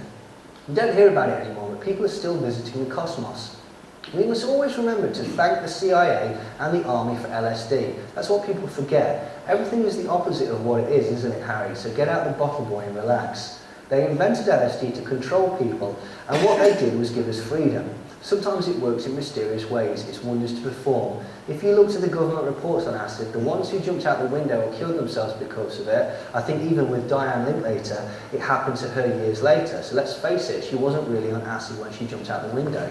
I've never met anybody who's had a flashback. I've never had a flashback in my life, and I took millions of trips in the 60s.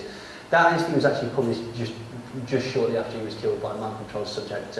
Well, actually, he wasn't. He was killed by Jose Paderno, but let's not get into that now. Diane Linklater as well, she was on acid at the time she went through the window, but she certainly didn't jump, she was thrown through it. I forget the name of the chap that did it, but he also was with another Hollywood starlet who also killed herself by jumping out of a window many years later. Now, in an interview for High Times magazine in February 1972, sorry, just to go back to that, so John Lennon's absolutely right, LSD did not work. It did not provide the mythical soma that they wanted. So what did they do? Well, they did certain other things to destroy the 60s, which we're going to come on to now. Timothy Leary said, if you look back, many things that we thought were accidents turned out were not accidents. The entire LSD movement itself was sponsored originally by the CIA. I would not be here today if it had not been for the foresight and prestige of CIA psychologists. So I give the CIA credit for being truly an intelligent agency. Researcher Walter Bauer, who's the author of Operation Mind Control, interviewed Leary in the 70s, and he had some very interesting things to say. Bauer asked him, do you think CIA people were involved in your group in the 60s? And Leary responded, Of course they were. I would say that 80% of my movements, 80% of my decisions I made were suggested to me by CIA people. I like the CIA. Their game they're playing is better than the FBI, better than Franco's police, better than the Saigon police, better than the Israeli police. They're 1,000 times better than the KGB. So it comes down to this. Who are you going to work for? The Yankees or the Dodgers? Now when Timothy Leary left Harvard, he was lucky enough to immediately find a position. When he left Harvard, Leary began to work for William Mellon Hitchcock, who founded the CIA front group, the International Foundation for Internal Freedom, which was later renamed the Castiala Foundation. Hitchcock was well positioned to help Leary with the vast wealth that came from his enviable position as the heir to the Gulf Oil Company fortune. When Leary was no longer welcome to conduct LSD experiments at Harvard, he was paid $2,000 a month and provided accommodation to live and conduct his psychedelic research on the 2,500-acre Mellon Hitchcock estate in New York community of Millbrook. William Mellon Hitchcock was a graduate of the University of Vienna and a descendant of the millionaire Mellon banking family of Pittsburgh. His ancestor, Andrew Mellon, had risen to the position of US Treasury Secretary during the Prohibition era. Now, in order to help Leary, Hitchcock contacted the British Charles Bruce chemical firm, probably a front for MI6, to import large quantities of the chemical components required for the manufacture of LSD. In 1967, Hitchcock made contact with the infamous, I should say, Owsley Stanley, at the recommendation of his friend Dr. Albert. And through Owsley, Hitchcock engaged the law firm of Babinetz, Bowden and Stanley 27, reportedly to determine which Caribbean country would be the best present location for the production and distribution of large quantities of LSD and hashish. So what happened was when people were getting wise to the fact that the CIA was sponsoring Timothy Leary at Harvard, he moved out, but as luck would have it, this elite banking family managed to basically say, yeah, it's fine, you come along and do all your experimentation on our estate. Owsley Stanley is also known as one of the Johnny Appleseeds of LSD, also known as the Bear, due to his particularly hirsute figure. He was one of reportedly the first independent source to produce large quantities of pure LSD, and he is fabled to have personally produced 1/2 kilogram of LSD, which translates to 5 million hits. Although accounts of his output vary wildly, some people have said that he's made as much as 20 million hits of LSD. What is undisputed, however, is that the widespread and low-cost availability of Stanley's high-quality LSD in the San Francisco area in the mid-side 1960s was essential for the proliferation of the hippie scene. And again, more often than not, his samples were given away free. The Jimi Hendrix song Purple Haze is named after Stanley's Monterey Purple Acid. Other famed varieties that he produced were White Lightning, Blue Cheer and the infamous Orange Sunshine, which we'll talk about in a second. He is also the person that provided the Beatles with their LSD when they were filming the Magical Mystery Tour. And he also provided the acid to One Flew Over the Cuckoo's Nest novelist Ken Kesey and his collection of Merry Pranksters, whose, they basically, in 1964, there was this thing called the psychedelic bus trip, which was called the electric Kool-Aid acid test. So basically, we got in a bus, took a load of acid, and went up and down America promoting it. And this was reported in a book by Tom Wolfe. It was on this tour that he actually met the Grateful Dead in 1966, and he struck up a great friendship. Stanley ended up actually funding them and became a sound engineer and their manager. Owsley Stanley also designed the Grateful Dead's skull lightning bolt logo. Now, he's a good guy with Stanley. He provided 10,000 doses of LSD for the 1967 Be In Festival, 14,000 doses of LSD for the Monterey Pop Festival, and a further 14,000 hits of LSD for the Altamont Festival. Now, despite each of these batches having a street value somewhere in the region of between $20,000 and $30,000, Stanley provided his wares completely gratis. Can you remember we said that STP was mysteriously released from Edgware Arsenal onto the streets of San Francisco? The chemist that released it was Owsley Stanley. What is strange is that the only place that he could have got this recipe from was the Edgware Arsenal, which we all know by now was the childhood home of Frank Zappa. He was born Augustus Owsley Stanley, and his grandfather of the same name was the governor of Kentucky. He was also a US senator and a congressman. His father was also a veteran of active service in the US Army, and after his parents separated, he was sent to military school. Nicknamed Bear when he was at school, he was actually expelled from the Charlotte Military Academy for bringing alcoholic beverages onto campus and getting his classmates drunk. He also spent more than a year as a patient at St. Elizabeth Psychiatric Hospital in Washington, which is where George Hunter White performed truth serum experiments.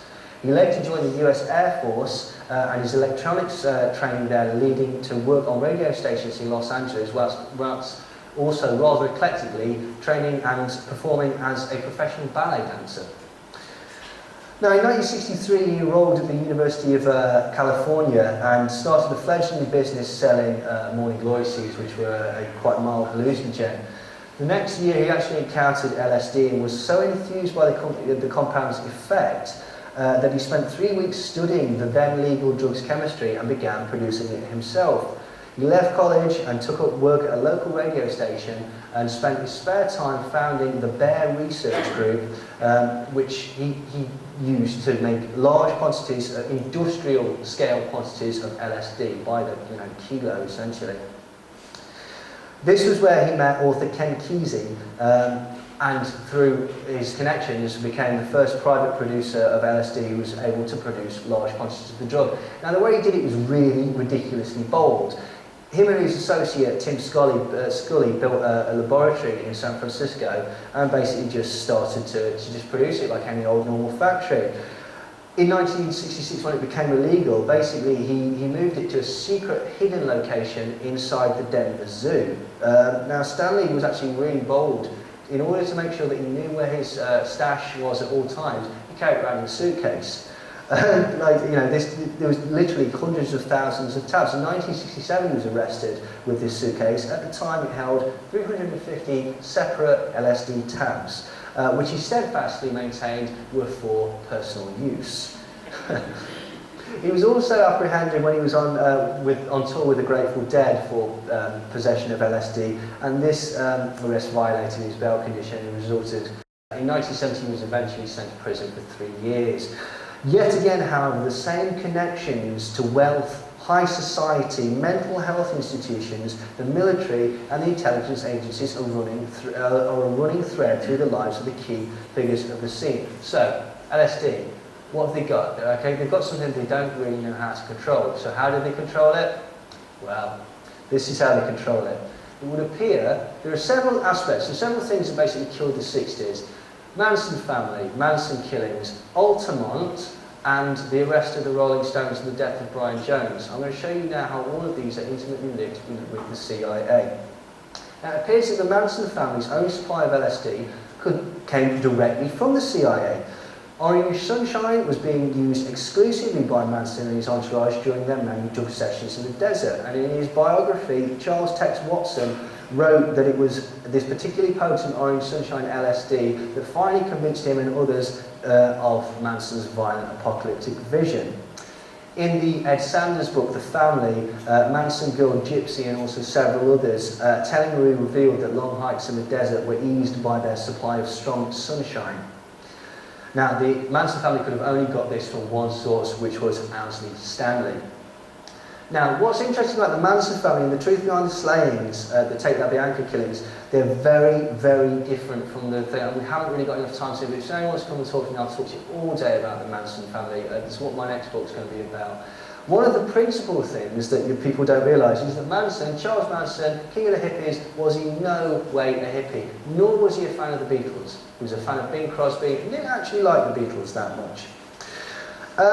In the 1973 documentary Manson, family member Brooks Posner revealed that Charlie openly mocked the hippies as asking for trouble and encouraged all the men at Spahn Ranch to cut their hair and dress more conservatively.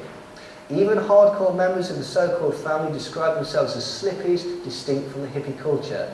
Now, this did not stop the powers that be using this cult leader image to direct and destroy the ideology of the love generation, forever tying the concept of communal living to murderous sex cults. I mean, it couldn't be more obvious. Listen to the Beatles and do LSD, see what happens to your kids. That's essentially what it was there for. The other thing is, He's got long hair here. He'd been in the Death Valley for about 2 months at this time. Before this time, look at pictures of Charlie Manson. He never had long hair and never, well actually once in a Life magazine cover, but rarely wore a beard. When he was in jail, what people don't realise is that his trial was a year before he actually went to trial, and at the time he was refused scissors and a razor, so that when they could present him in trial, he looked like Jesus. And they could say that he had said he was Jesus, and that then they could present him as a hippie cult leader. He never said he was Jesus. The police called him Jesus. One of his associates was a name called Christopher or Zero. Christopher, Christ. He was Mexican, so they called him Jesus, Jesus, because he's Mexican. They were looking for Zero at the Spahn Ranch, couldn't find him, found Charlie, says, I'm not, he says, where's this Jesus fellow? He says, I'm not, I'm Manson. He says, Manson, the son of man, man's son, that's you, and arrested him. They later released him because they got the wrong person, but that stayed on his record that his name was Jesus Christ. That's where it comes from. Now, in the Helter Skelter, the book by mafia-linked prosecutor Vincent Bugliosi, it actually discusses Manson's so-called programming techniques in depth, and it likens much of his ability to the US military. What's interesting is that Manson apparently learned any techniques that he did have from two places: the Esalen Institute, which is a Tavistock Institute-run developmental transcendental meditation place in California, and from Scientology. He actually received over 150 hours of auditing from a Scientologist in prison, and raised himself to the level of theta level clear, which is the highest level of Scientology. Tom Cruise, L. Ron Hubbard, and Charles Manson, they're theta level clear, basically. Now, Manson was in various prisons during the time that the CIA was known to be using inmates of, say, Vacaville and numerous other institutions in MK-Ultra experiments. And he was actually moved to Vacaville in 1974 and placed next door to Timothy Leary. Now, the details of this cause one to speculate that perhaps Manson was some sort of mind-controlled guru created by the CIA and set loose against subversive left-wing elements in order to discredit them. I don't know whether it was mind control, but what we can certainly all agree on is that Manson's image was used to demonise the hippies, demonise the Beatles, and to also just destroy the Love Power generation. Here's an interesting thing. The Abbey Road photo shoot, where the Beatles are making the Freemasonic sign across the Abbey Road, across the black and white. Everyone understands that's a Freemasonic symbol, yeah? That was on August the 8th. That photo was taken at exactly the same time that Sharon Tate was being murdered by Charles Tex Watson. Coincidence? No, they were using... John Lennon had come out and started saying stuff, so they used this guy to destroy the Beatles and destroy any potency that he had. And this was the key. Orange Sunshine LSD was manufactured and distributed exclusively by a group known as the Brotherhood of Eternal Love, who operated outside of Los Angeles. Now, the Brotherhood had among its drug manufacturers and dealers one Ronald Stark, who was believed to have manufactured 50 million doses of LSD and had known connections to the CIA. Timothy Leary was also involved in the group and has connections to the CIA, and Owsley Stanley was the principal LSD cook for the Brotherhood. Now, Sunshine mysteriously reared its head during another seminal moment of the 60s, namely the drug bust on the Rolling Stones in February 1967. On the evening immediately prior to the police bust, the Stones had been provided with drugs by a new member of their entourage, a shadowy figure named David Schneiderman. Mick Jagger described him as a dark and sinister Yank. Schneiderman owned numerous passports of various nationalities and a suitcase filled with orange sunshine. Marianne Faithfull, who was famously arrested at the time wearing nothing but a rug and a Mars bar, if you believe the urban myth, described the events to historian A.E. Hotchner. He said, Schneiderman came to our rooms and distributed orange sunshine. By the afternoon, we all began to emerge from our rooms floating on the LSD. This, along with the fact that Schneiderman managed to leave the flat with his suitcase unsearched, with the permission of the police, never to be seen again, suggests that he had intelligence agency connections. Keith Richards always felt that Schneiderman set him up, and actually, basically a couple of months before Christmas, this actually came out in the British press, finally, it was a COINTELPRO thing. So MI5 were involved, the CIA were involved in providing the LSD, and the FBI under the directorship of J. Edgar Hoover. Basically, COINTELPRO was a counterintelligence program to stop left-wing activists. You know, it could have been worse. They killed a lot of the Black Panthers. These guys, they basically just threatened them with jail and murdered Brian Jones. Now, in 1968, a gentleman named Phil Kaufman became the Rolling Stones tour manager. Now, Kaufman had the distinction of being a jailhouse cellmate of none other than our good friend Charles Manson. Kaufman maintained his friendship with Manson after his release and described himself as a sympathetic cousin to the family. Phil Kaufman was actually immortalised in a film that some of you might have seen. It's called Grand Theft Parsons, and it details the true story of Phil Kaufman stealing the corpse of musician Graham Parsons, who we may remember from the first part, and transporting it in the boot of his car across state lines. In the film, Phil Kaufman was played by the ringleader of the Jackass television show, Johnny Knoxville. In his book, Fear and Loathing in Las Vegas, journalist Hunter S. Thompson describes using a particularly powerful type of sunshine LSD. Now, whether or not this is the fabled orange sunshine is unclear, but I think it was. What is clear, however, is that the LSD was particularly potent, causing Thompson to believe that the other guests at the hotel that he was staying in had turned into giant alien reptiles. Later in the book, his companion Dr. Gonzo uses this same powerful batch of LSD to disorientate a preteen girl so that he can force her to have sex. Now in Altamont, it was the very same type of LSD, orange sunshine, which saturated the fateful free concert at Altamont Speedway in 1969. 4 people died during the concert, one of them being brutally stabbed to death by a group of Hells Angels. The Hells Angels have been given multiple tabs of orange sunshine. Yeah, basically, this is one of the first snuff films. If you actually watch the film, it looks like it's done. They killed him during Sympathy for the Devil, which was actually surprisingly early in the set, and this dead guy sat there for the entire thing. Also, they claim he whips out a gun. I've watched that. I'm not convinced that guy had a gun, to be quite honest. Now, the people who attended the Altamont Speedway concert noted the LSD seemed to be contaminated, and the general vibe one got from it was that of extreme negativity, violence and death. Supplies of Thorazine, administered to calm users on a bad trip, ran out within the first couple of hours, leaving thousands of participants at the mercy of this particularly potent drug. This eventually turned into essentially the worst trip ever. Now, the LSD arrived from Berkeley and was also laced with amphetamines, which seemingly added to the nightmarish results. Over 1,000 hits were distributed free to the Hells Angels, who famously provided security for the event. Little known fact, but this must be pointed out, at the time the Hells Angels were in the employ of the American intelligence agencies. The ATF hired the Hells Angels founder Sonny Barger as an informant and a hitman. Barger was employed in attempts on the life of Black Panther Eldridge Cleaver and farm labour activist Cesar Chavez. He failed in the second hit due to being incarcerated on a previous murder charge. This thing about the Hells Angels, straight Satan, Satan slaves, all these gangs that we think are really anti-establishment, let us not forget where the Hells Angels started. The Hells Angels started ex-servicemen coming back from the Second World War. Sonny Barger of the Hells Angels volunteered to take the Hells Angels into Vietnam to clear up the communist problem. This is not an anti-establishment group. Orange sunshine was also reportedly heavily used by American ground forces during the Vietnam War, having been smuggled into the country from the California coast. Now that is a particularly impressive feat for essentially the Brotherhood of Eternal Love, who are apparently a ragtag bunch of about 20 hippies operating out the back of a VW van. Timothy Leary, along with CIA agent Ronald Stark, went to work in organising the distribution wing of the Brotherhood of Eternal Love's operation. Now Stark, who was, remember, he made 50 million doses for the Brotherhood of Eternal Love, he was arrested for drug trafficking in 1975 in Bologna in Italy.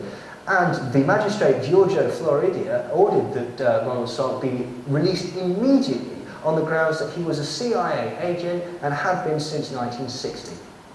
Now Stark helped Leary found the quasi-religious Brotherhood of Eternal Love as a cover for the distribution of the CIA's very potent Orange Sunshine LSD. And its members included many of the volunteers who were involved at the Millbrook estate, and Hitchcock's money and facilities were instrumental in the success of getting this acid out.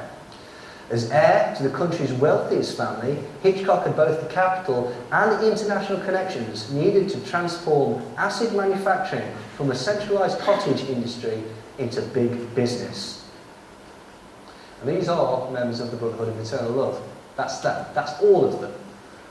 Now, in the beginning, the Brotherhood handed out many free samples of LSD to promote the product. By the middle of 1969, the organisation had reportedly distributed 10 million hits of Orange Sunshine alone. One of those hired by the organisation as a distributor was Daniel Baranski. At the time, he was a homeless runaway, aged 12 in 1969. Several years later, Daniel was arrested in a smuggling operation involving US military personnel moving marijuana from Southeast Asia to California. Leary was eventually arrested with Joanna Harcourt Smith, who also admitted working for the DEA. When Charles Manson was placed in solitary confinement at Folsom Prison, he was also visited by his good friend who was placed in an adjoining cell, his good friend Timothy Leary. So, Timothy Leary, CIA agent, Ronald Stark, CIA agent, Alfred Hubbard, CIA agent, Michael Hollingshead, MI6 agent, Cord Meyer, CIA agent, Frank Barron, CIA agent, Schneiderman, CIA agent, Ronald Stark, CIA agent. There is a pattern here. I've not quite got it yet, but there is some sort of running theme through all of these people. Anyway, Timothy Leary had this to say about the Brotherhood of Eternal Love. He said, the whole concept of the Brotherhood of Eternal Love is like a bogeyman invented by the narcs. The Brotherhood was about 8 surfer kids from Southern California who took the LSD and practiced the religion of the worship of nature. And they'd go into the mountains, but there were no big shots at all. None of them ever drove anything better than a VW bus. They were just kind of in it for the spiritual thrill. Now that may well be Timothy Leary's explanation for the thing, but to be quite honest, this does not seem to tie in with the huge amounts of drugs that they were able to distribute, not only to manufacture illegally, but also to distribute. If they can make their wares stretch as far as Vietnam, then this is more than 20 surfer kids in the back of a VW van. But hopefully what that does is illustrate that basically throughout the 60s, the proliferation of LSD was starting to be a controlling influence like Soma, like the mythical Soma from A Brave New World. It was there. The hippies essentially came in to move people away from the anti-war movement, to turn people into navel-gazing lotus eaters rather than people who were actively entrenched in politics. The anti-war movement and the flower power generation and the hippies are very separate things. I haven't got them here, but I can find you many, many quotes of people who were involved in the anti-war movement that felt that the hippies were a detriment to their cause, because essentially all they encouraged was selfish behaviour. Not that that was the intention, but that was the direction that it was led into. And so hopefully what this talk has shown you is that basically the foundation of the flower power generation, the proliferation, the fermentation, and then ultimately the destruction of the flower power generation, the 60s anti-war movement, and what can be loosely termed as the hippie movement, was sadly all an experiment by the intelligence agencies. Well, that concludes my talk, so thank you very much. Again, this is my website if anybody wants to check it out. This is my email if you want to get in touch. Those are my books over there if anyone would like to buy my books. And if we've got any time, if anyone's got any questions, I'm quite happy to answer any questions. Yep? Well, it's not really questions, it's just a few points. The whole musical movement of the 60s, very talented. Well, no, actually. Well, this is the point I want to make. Yeah. The perception is a lot of very talented people. Yeah. But as you point out, all coming from the same military background. That would point to a hidden hand. Oh, yeah. Well, I mean, one of the things... Where I would get away from where you were coming from, slightly, with the Beatles. I agree that the Tavistock Institute are well behind a lot of this. I'd ask people to look into Theodore Adorno. Yeah, I know what you mean. So it seems to me that these people, apart from being talented musicians who just come from a talent. Yeah. There's definitely the Tavistock Institute behind them promoting a certain type of music. Oh yeah, it's more than that. It's like, you know, the Byrds did not play on their first album. The majority of the Laurel Canyon bands, including some of the Doors tracks actually, they didn't play on their first albums. You know why? Because they weren't very good musicians. The proliferation of the Laurel Canyon scene was more due to a bloke called Vito Paulenkus and his group of dancers called the Freaks. Right? Before anybody was established, because essentially this is a small cottage industry, no one's got any albums out, so nobody outside of this particular small area knows about these bands, the Byrds, Buffalo Springfield, all of Crosby, Stills and Nash, all of these bands, okay? Why are people attracted to the gigs? They're attracted to the gigs by this group of people who were friends with Kenneth Anger, the Satanist, called Vito Paulenkus and the Freakers. And what they do is they would turn up at all these gigs and dance like maniacs and possibly have a loving on the dance floor. People would turn up to watch the Freaks as opposed to watching the bands. And even David Crosby admits this in his biography, that essentially all of the Laurel Canyon bands weren't very good, so you had to have this hype to draw people in until they were established, essentially. So yeah, you're absolutely right. Anyone else? Are MK Ultra still in operation? Are MK Ultra still in operation? If so, what we do? Probably. I wouldn't be at all surprised. I don't know for a fact. I was told by Ted Gunston when I once had a conversation with him that Monarch, which is the sex slave aspect of MK Ultra, has been renamed Marathon. I don't know whether that's true. I really don't know. Yes, I would imagine so. I don't know if it's happening in England. Well, the last thing that was sort of mind control in England, there was those two ladies that threw themselves under the lorry on the motorway. Dunblane, obviously, that's a bit strange. So yeah, if I had to stake a claim to what they do with MK Ultra and mind control suburbs now, they're sending them into schools with assault rifles. Yeah, absolutely. There's a large part in my book about Columbine and Virginia Tech, and it falls into roughly two categories. Columbine, I'll tell you for a fact, there's at least 4 shooters at Columbine, at least 2 of whom were still students at the school and were named by several other members of the school as saying that bloke was shot my friend earlier. And the teacher said, shut up. It's the same with Sandy Hook, something very strange. Yeah, something very strange has happened with Sandy Hook.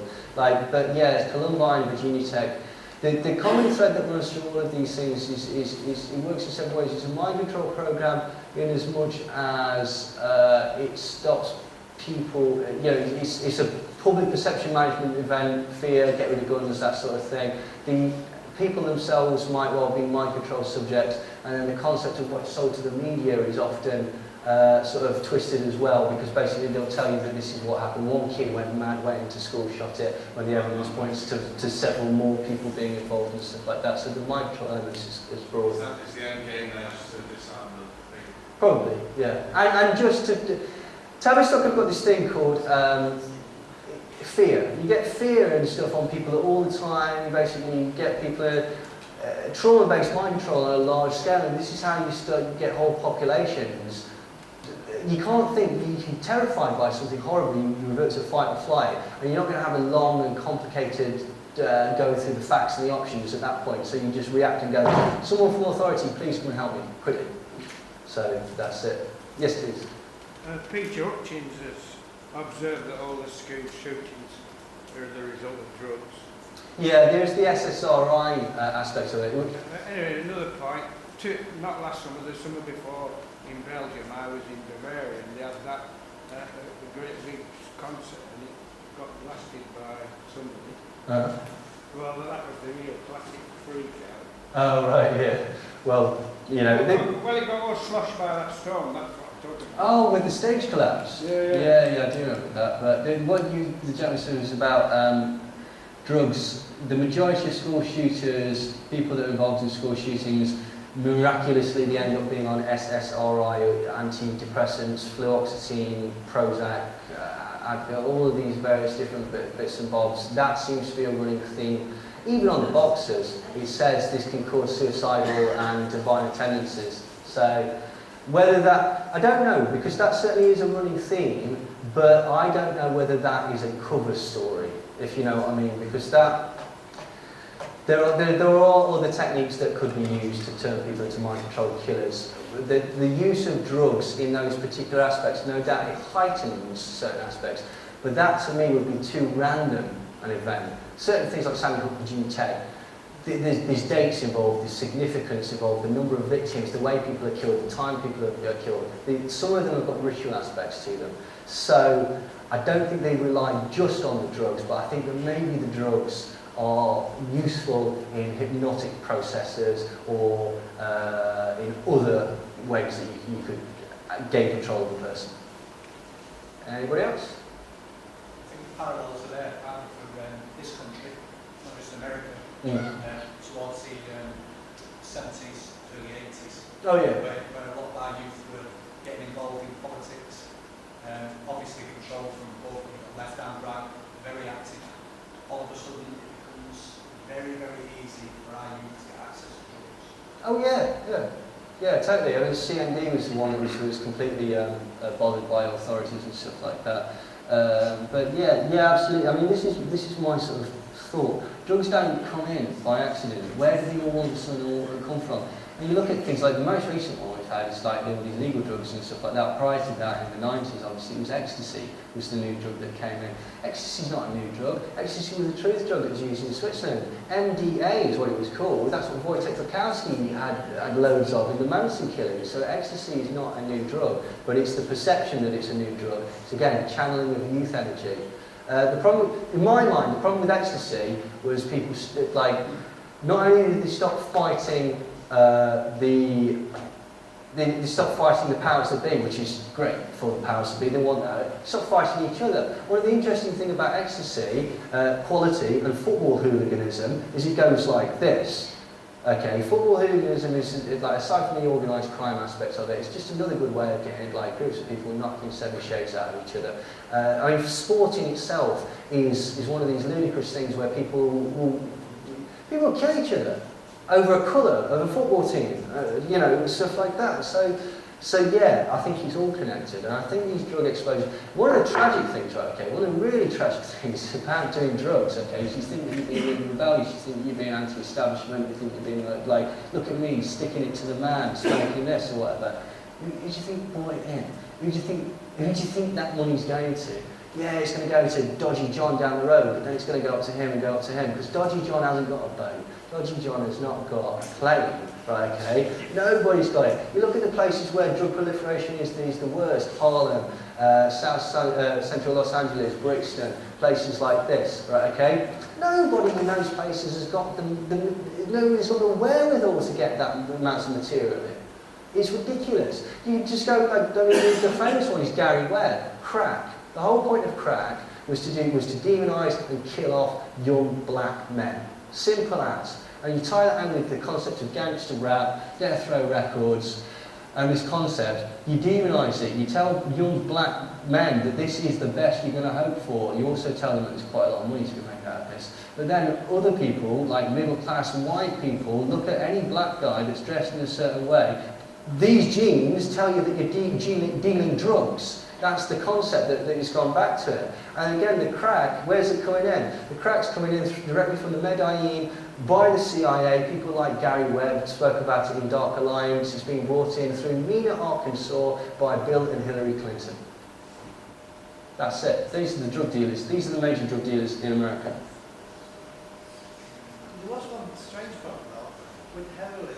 That appeared in Blackpool in 1982, almost overnight. Yeah. Huge quantities. Now, either some dealer found a way of bringing it in the country or so important. Yeah. It did seem quite strange. I remember talking to a university lecturer, he was saying it's appeared in London in 1981. Now, his lecturer at the time, when he was doing his A-levels, was convinced that was the government law to bring it in to stop the riots. I'm sure it was. Yeah. Again, this, it's theories, but I was always surprised in Blackpool how it just appeared. There was no heroin in Blackpool in 1981. Zero. You never saw them. Then all of a sudden, you hit the streets. Yeah, absolutely. I mean, this is the thing. Drugs are directed. Like, it's no. You're absolutely right. Like, they come in swathes and stuff like that. when it starts doing stuff that they don't want to do, when it starts when it starts getting 20 groups of former football hooligans taking their tops off and hugging each other, that's no good, is it? Okay, so we need to get rid of that. What we need to bring in is cocaine. That's good now. That's what we want now because it's dead glamorous, isn't it? So we'll go out there and it's all right because it's got that nasty violent edge to it. And this is how it works. You're absolutely correct. Yes? Going at the front brought up the significance of the Aldous Hudey. Yeah. Was the same day JFK was assassinated. Is there a connection? Sorry, big phone? It was the same day JFK was assassinated. Is there a connection? Oh, I don't know. I did not know that. What, the day that he died? Yeah, 22nd of November 1963. Oh, well, thank you for pointing. I did not notice that, to be quite honest. But yeah, apparently Aldous Huxley died on the day that Kennedy died. He was probably getting out. He probably knew what was going to happen, and getting out when the game was good. Anyone else? Yeah. It's like a hobby. Ah.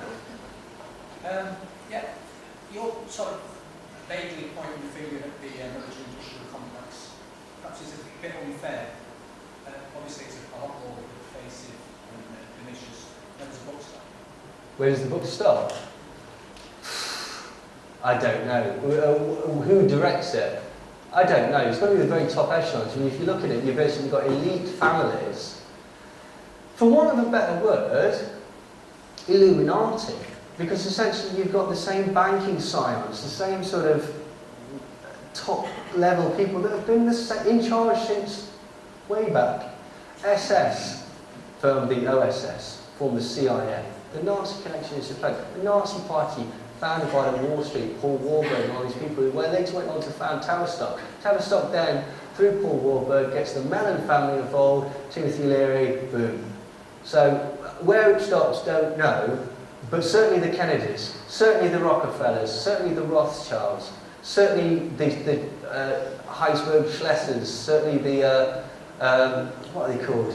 Saxberg-Gothers, certainly all of these. And you know why we know that? Because they haven't moved. They've been there since whenever, you know, year dot. They've been in charge, and they're still in charge. And now all their relatives are in the music industry, or they're in the film industry. So all these people that are presented to you, you can be just like this. You can be just like your heroes.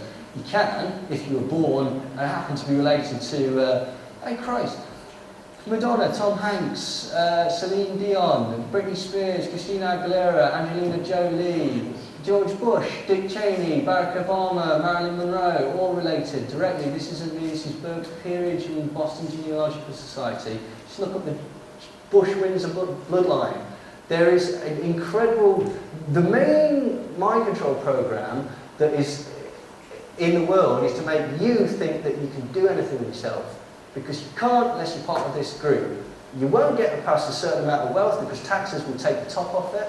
You won't get through into the entertainment industry unless you do what you're told. You won't get through into the film industry unless you do what you're told. You won't make any significant inroads that are going to upset the status quo, or you'll wind up dead wearing stockings with an orange stuffed in your mouth.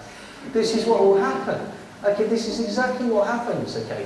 And that is one of the main things, that once you start to realise that, you realise that what a mess we are in. And then it doesn't become so mental that the entire 60s thing was all a set-up. Yes? So you can assure us that all these people that they wave in front of us, that you read about in papers and magazines, are all on a connection to the... Yeah, whether they're definitely, like, some of them are bloodline connected, provably, some of them are just useful morons. And the ones that basically don't outlive their usefulness, Jimi Hendrix, Pete Tosh, Bob Marley, end up murdered.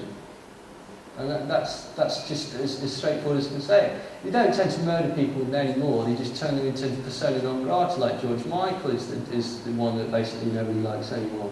Well, Michael Jackson, Thank you, Michael Jackson. Yeah, Michael Jackson starts talking about Sony Records, ends up dead, Sony get the rights to his records again. It's one thing that people don't seem to realise. He died within hours. We've got a new Paul McCartney best of, we've got a new John Lennon best of. Why is that? Because then all of a sudden the Apple recordings goes back to Sony. Yeah. I mean, Tommy Mottola of Sony Records went out with Mariah Carey. This is Mariah Carey that refused to go into Sony Records because she was being chased around by ghosts. Oh, yeah. She took a bath with all the clothes on. She went batshit. That's mind control. That's someone being mind controlled, basically. So, and this is why Britney Spears did it. And this is why her boyfriend owns the rights to all her material and stuff like that, because they're controlling her, they've got a handle on her. But we accept things. I mean, how many people have asked who do we owe money to? You know, we accept Of course, cuts, yeah. we accept cuts. You'll never find that information out. No. It must be but my own opinion on that one is the Rothschild, whatever, they want to say 7% interest on money, and they put money on the IMF, World Bank, whatever, and they have to pay on that. Yeah, it doesn't make any sense. It's like, it always brings this thing back to you. You never find out. There's a thing called consensus transfer, okay, where basically people don't want to be told the truth because I've got this psychological thing, and this is the way the world is. At the minute, it's not perfect, but at least I know what's up, what's down, what's left, what's right, okay? You start pulling away at that, okay? One thing, one strand, all of a sudden I have to examine everything. And I have to start looking at this and going, well, you know, if they lied to me about this, you know, if they lied to me about like the corruption of the police, maybe they lied to me about the corruption of the medical facilities, maybe they were lying to me about the corruption of the banking facilities, maybe they lied to me about everything. Maybe it's pointless for me turning up to work. We can't have that because then we'll have the collapse of society. And people get really, really angry. People, like, this is a response that you get, and it's because you basically, it's like a bucket of cold water in the face. And people don't want to be told about it because, frankly, they're quite happy ticking along or going on to get along. It's one of these things, it's like the ostrich syndrome. You sit your head in the ground, you do this. This is childish, right, okay? Why do children do that? Because you can't see them, they're not there anymore. And that's the same principle, it's the same psychological principle you're reverting. You're going back to a childlike state because, essentially, you've been told, slightly equivalent to being told that your parents are going to kill you at some point. Right, okay, this is the point. You've put your entire trust in this entity, this society, this world, and we've just found out that it's not actually out for our best interests. If you notice royal family, Yeah. such people like Princess Anne or Prince, they start saying when they talk about the Queen, they tell us that the Queen is our mother. Yeah, right, yeah. Yeah, that's... And we have to believe that that is our mother. Well, quite, this is the point. But again, it's that concept, it's that parental authoritarian thing. A lot of any sort of authoritarian thing works because it's the concept of the father or somebody that knows better, or, you know, that's the thing. You're psychologically wired to listen to the bigger person because they're bigger, so they're less likely to get killed. So that's it. Yes, sorry, it's going to have to be the last one. But I'm going to the pub, so if anyone wants to come to the pub with me, you know. Today in the paper, it's saying that the CIA are going to take over our police force here at Eastern.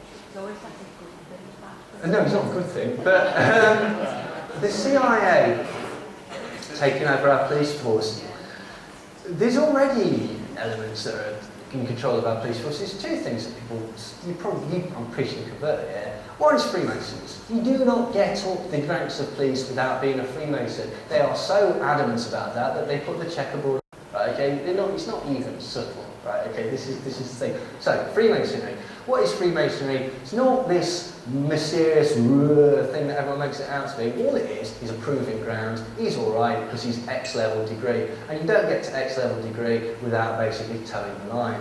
So there is that aspect, and let's not mock about, right? Okay, the police, right? The royal family have within their powers the right to revert any law. So this concept that, oh no, you can't get killed for treason and you can't get hung for treason anymore. Yeah, you can if they decide that they want to. They have the power to override any law that they want. So, you know, CIA and the royal family is the samely set anyway, to be quite honest. So, yeah.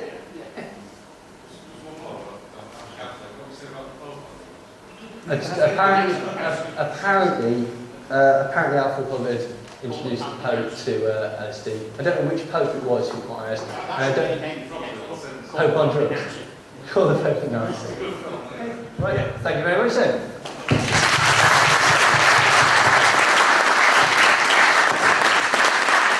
Neil, brilliant bit of research, that fantastic presentation. Ladies and gentlemen, Neil Sanders. Thank you.